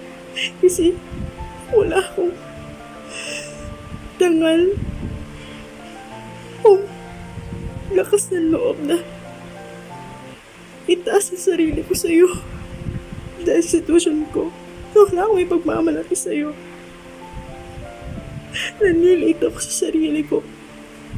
Akala ko napaka-imposible na may isang lalaki na magkakagusto, magmamahal sa katulad ko. Pero binago mo lahat ng pagtingin ko. Yun ang biglaan dumating sa buhay ko. Maraming salamat sa magandang opportunity at sa pagkakataon na binigay mo sa akin para makapagbago. Pakiulit nga. Tama ba yung narinig ko? Na sinagot mo na ako? Hindi ka ba nagugulat? Talaga ba? Oo, Mr. Fernandez. Oo. Tama ang narinig mo. Hindi ko na kasi kaya itago sa sarili ko yun eh. Sobrang na kasi akong na-overwhelm sa sarili ko. Hindi ko na rin maikakaila ang totoong nararamdaman ko para sa'yo. Huwag mong isipin na biglaan ko itong sinabi dahil sa mga material na ipinakita mo, hindi ganoon. Nakita ko na karapat dapat siguro ako mahalin. Kahit alam ko sa sarili ko na hindi pa sapat. Pero huwag kang mag-alala. Sisikapin ko maging karapat dapat sa'yo. Kahit alam ko sa ngayon na hindi ko pa yun magagawang maipakita sa'yo.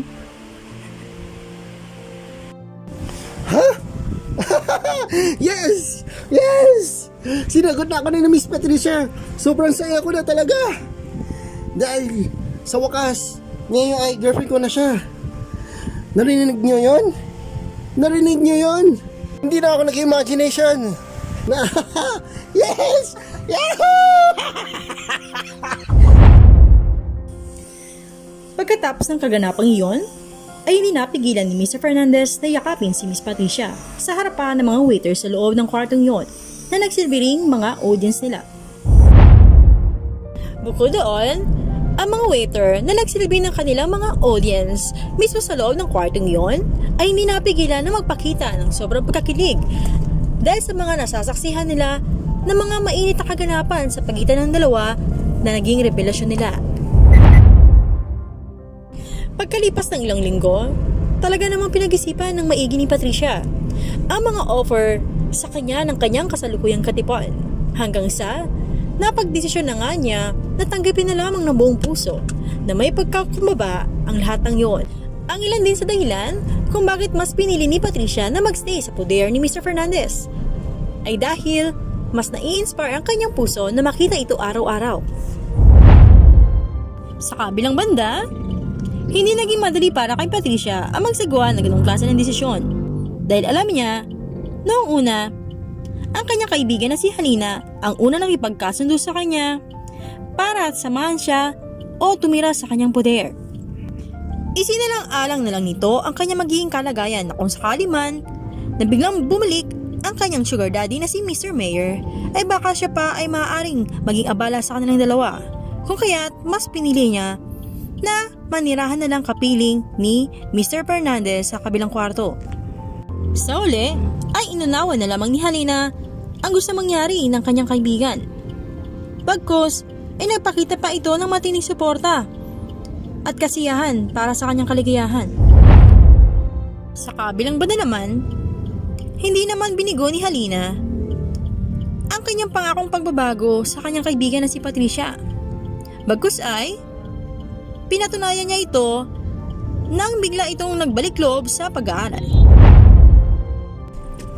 Pagkalipas pa ng ilang linggo, ay nagsimula na ngang magtrabaho si Patricia sa ilalim ng kumpanya ni Mr. Fernandez. Sa mga unang linggo, hanggang buwan na kanyang naging experience sa pagtatrabaho na yon, ay hindi niya maikakaila na masyado siyang nahirapan. Subalit para kay Patricia, anumang bagay na mahirap, basta may pagsisikap, ay magdudulot na magandang reward sa buhay. Isang araw, habang tahimik na kumakain, si Patricia sa loob ng kantin ng naturang kumpanya na yon, sa mismong break time nila, ay mayroong isang taong bigla siyang nilapitan sa inaasang pagkakataon na naging bahagi pala ng kanyang nakaraan.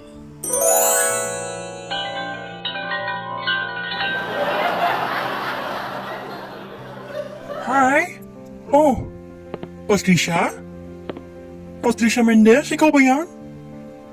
Wow naman! Kamusta ka na?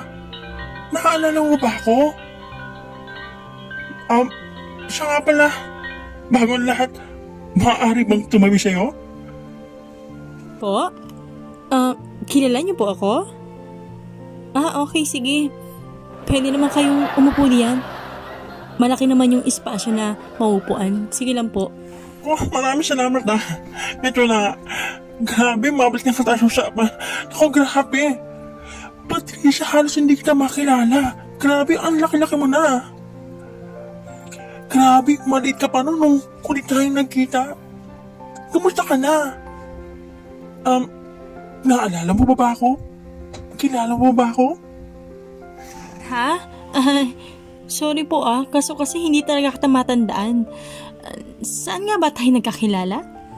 Ano ka ba, Patricia? It's me, Belmonte. Yung dati mong kababata doon sa Sambales. Naalala mo na? Ako yung madalas mong kalaro doon eh. Ako yung isa mong kapitbahay ninyo. Naku, ang bilis mo naman makalimot ha. Sabagay, hindi naman kita makisisi eh. Kasi bata ka pa noon. Tayo pala. Kaya medyo talagang hindi mo ako matatandaan. Mga ilang taon ka nga ba noon? Nung huli tayo nagkita roon? Bago yung trahedya ng sunog? Nang biglang marinig ni Patricia ang tungkol sa trahedya ng sunog, ay biglang rumagasang muli sa kanyang isip ang pait na sinapit ng trahedya na nangyari sa kanyang nakaraan.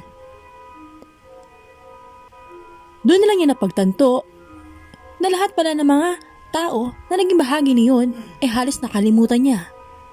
Dahil sa labis na sakit at trauma na kanyang nakuha mula lang namatay ang kanyang buong pamilya sa pangyayaring yon.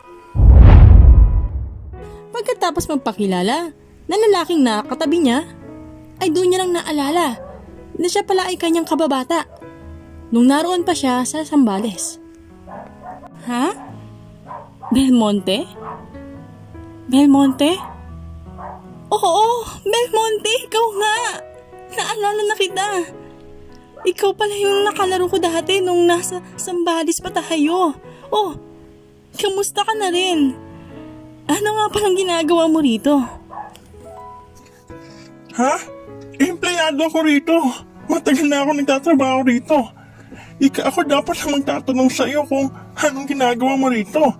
Sandali lang, naka-uniforme ka. So ibig sabihin, dito ka na nagtatrabaho?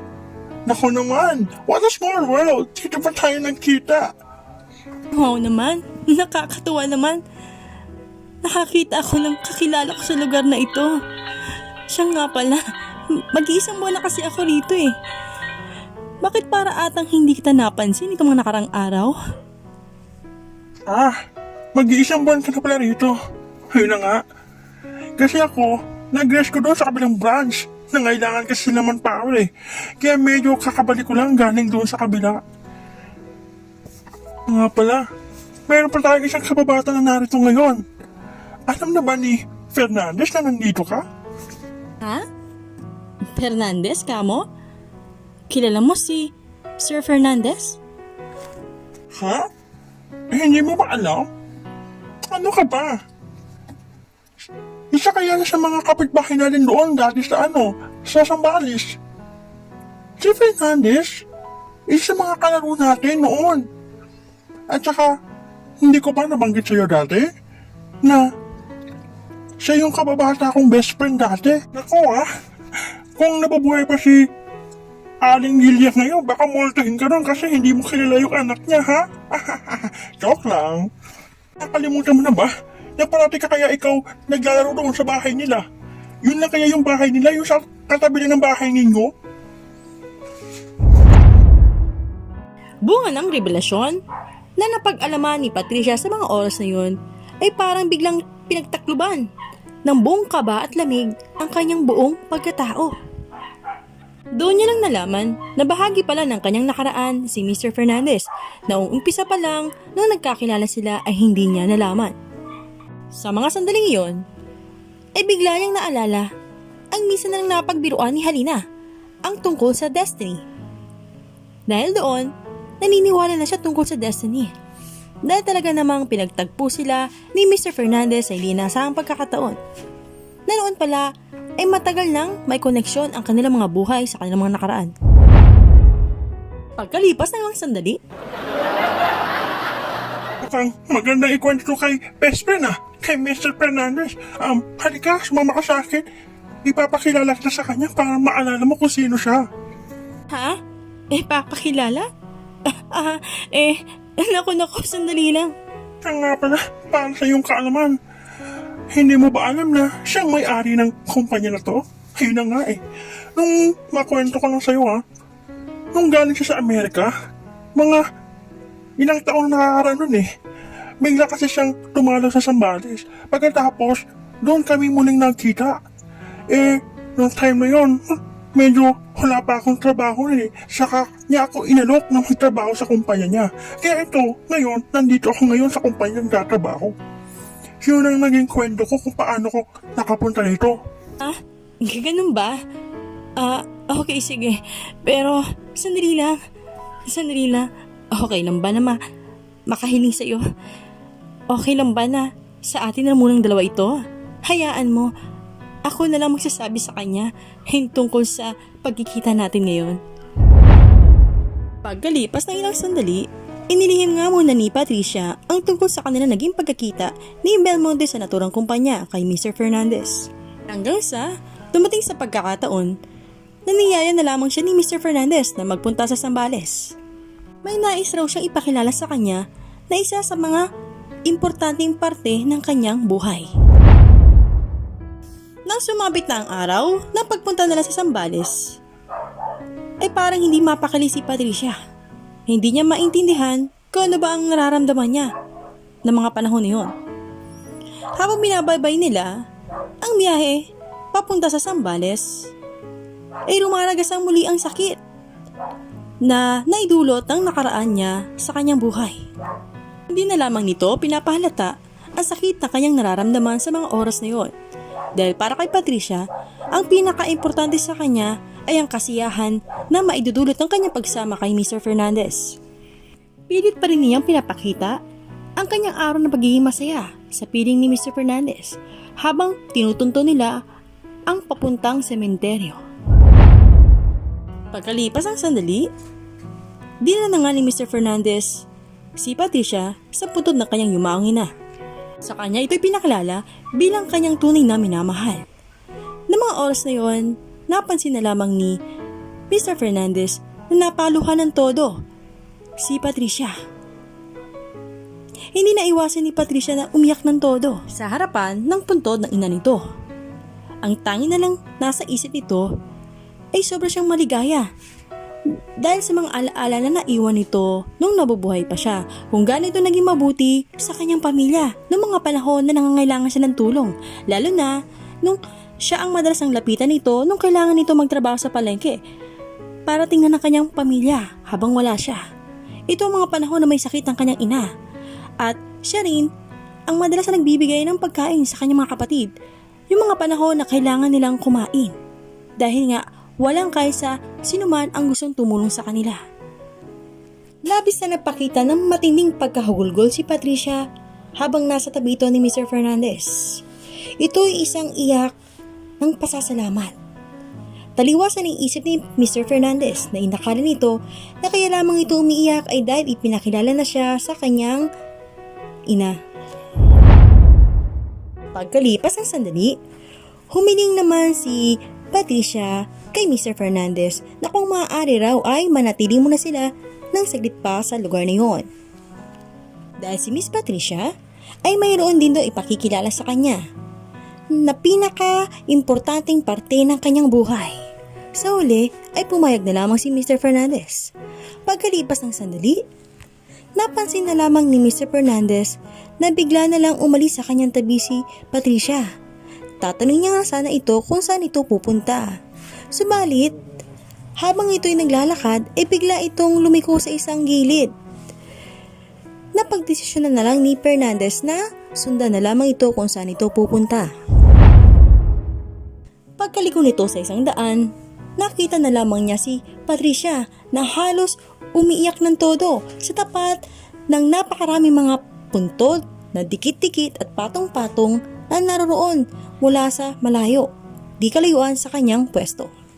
Kalaunan, napansin na lang ni Mr. Fernandez na halos sumubsob na sa pagkakayuko si Patricia sa mga puntod na yon. Dahil doon ay labis siya nag-alala kung kaya't bigla itong napatakbo para siya ay puntahan sa kanyang pwesto.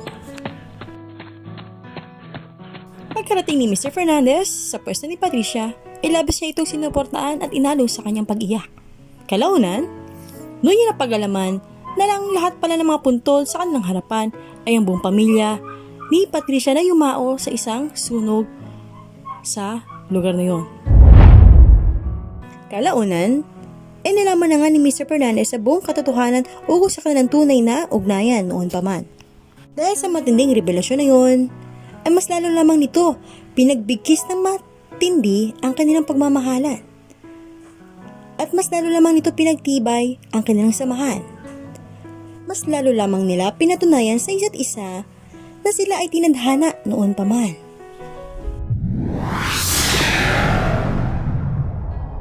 Hi po! Kamusta naman po kayo? Nagustuhan niyo po ba ang aking inihandog na nobela para sa inyo? Sana'y mayroon po kayong nakapulutan na aral sa kwento ng love story nila Miss Patricia Mendez and Richard Fernandez. Para po sa ilan pang hindi pa nakakasubaybay sa Book 1 at ang Book 2 ng naturang kwento ng The Stranger's Heart, maaari po ninyo itong silipin sa ating description box. O di kaya po, mas mainam na bisitahin niyo po ng personal ang aking YouTube channel nang makita ninyo po kung anong mga episode na aking tinutukoy. Kung kayo po ay naaliw sa aking kwento na ihinandog para sa inyo, huwag niyo po kalimutan mag-subscribe, mag-like, at mag-comment kung may nais po kayong sabihin sa aking YouTube channel para po makasunod po kayo sa ilang po mga kwento na ating pa pong ipopost. Maraming salamat po. Have a good day!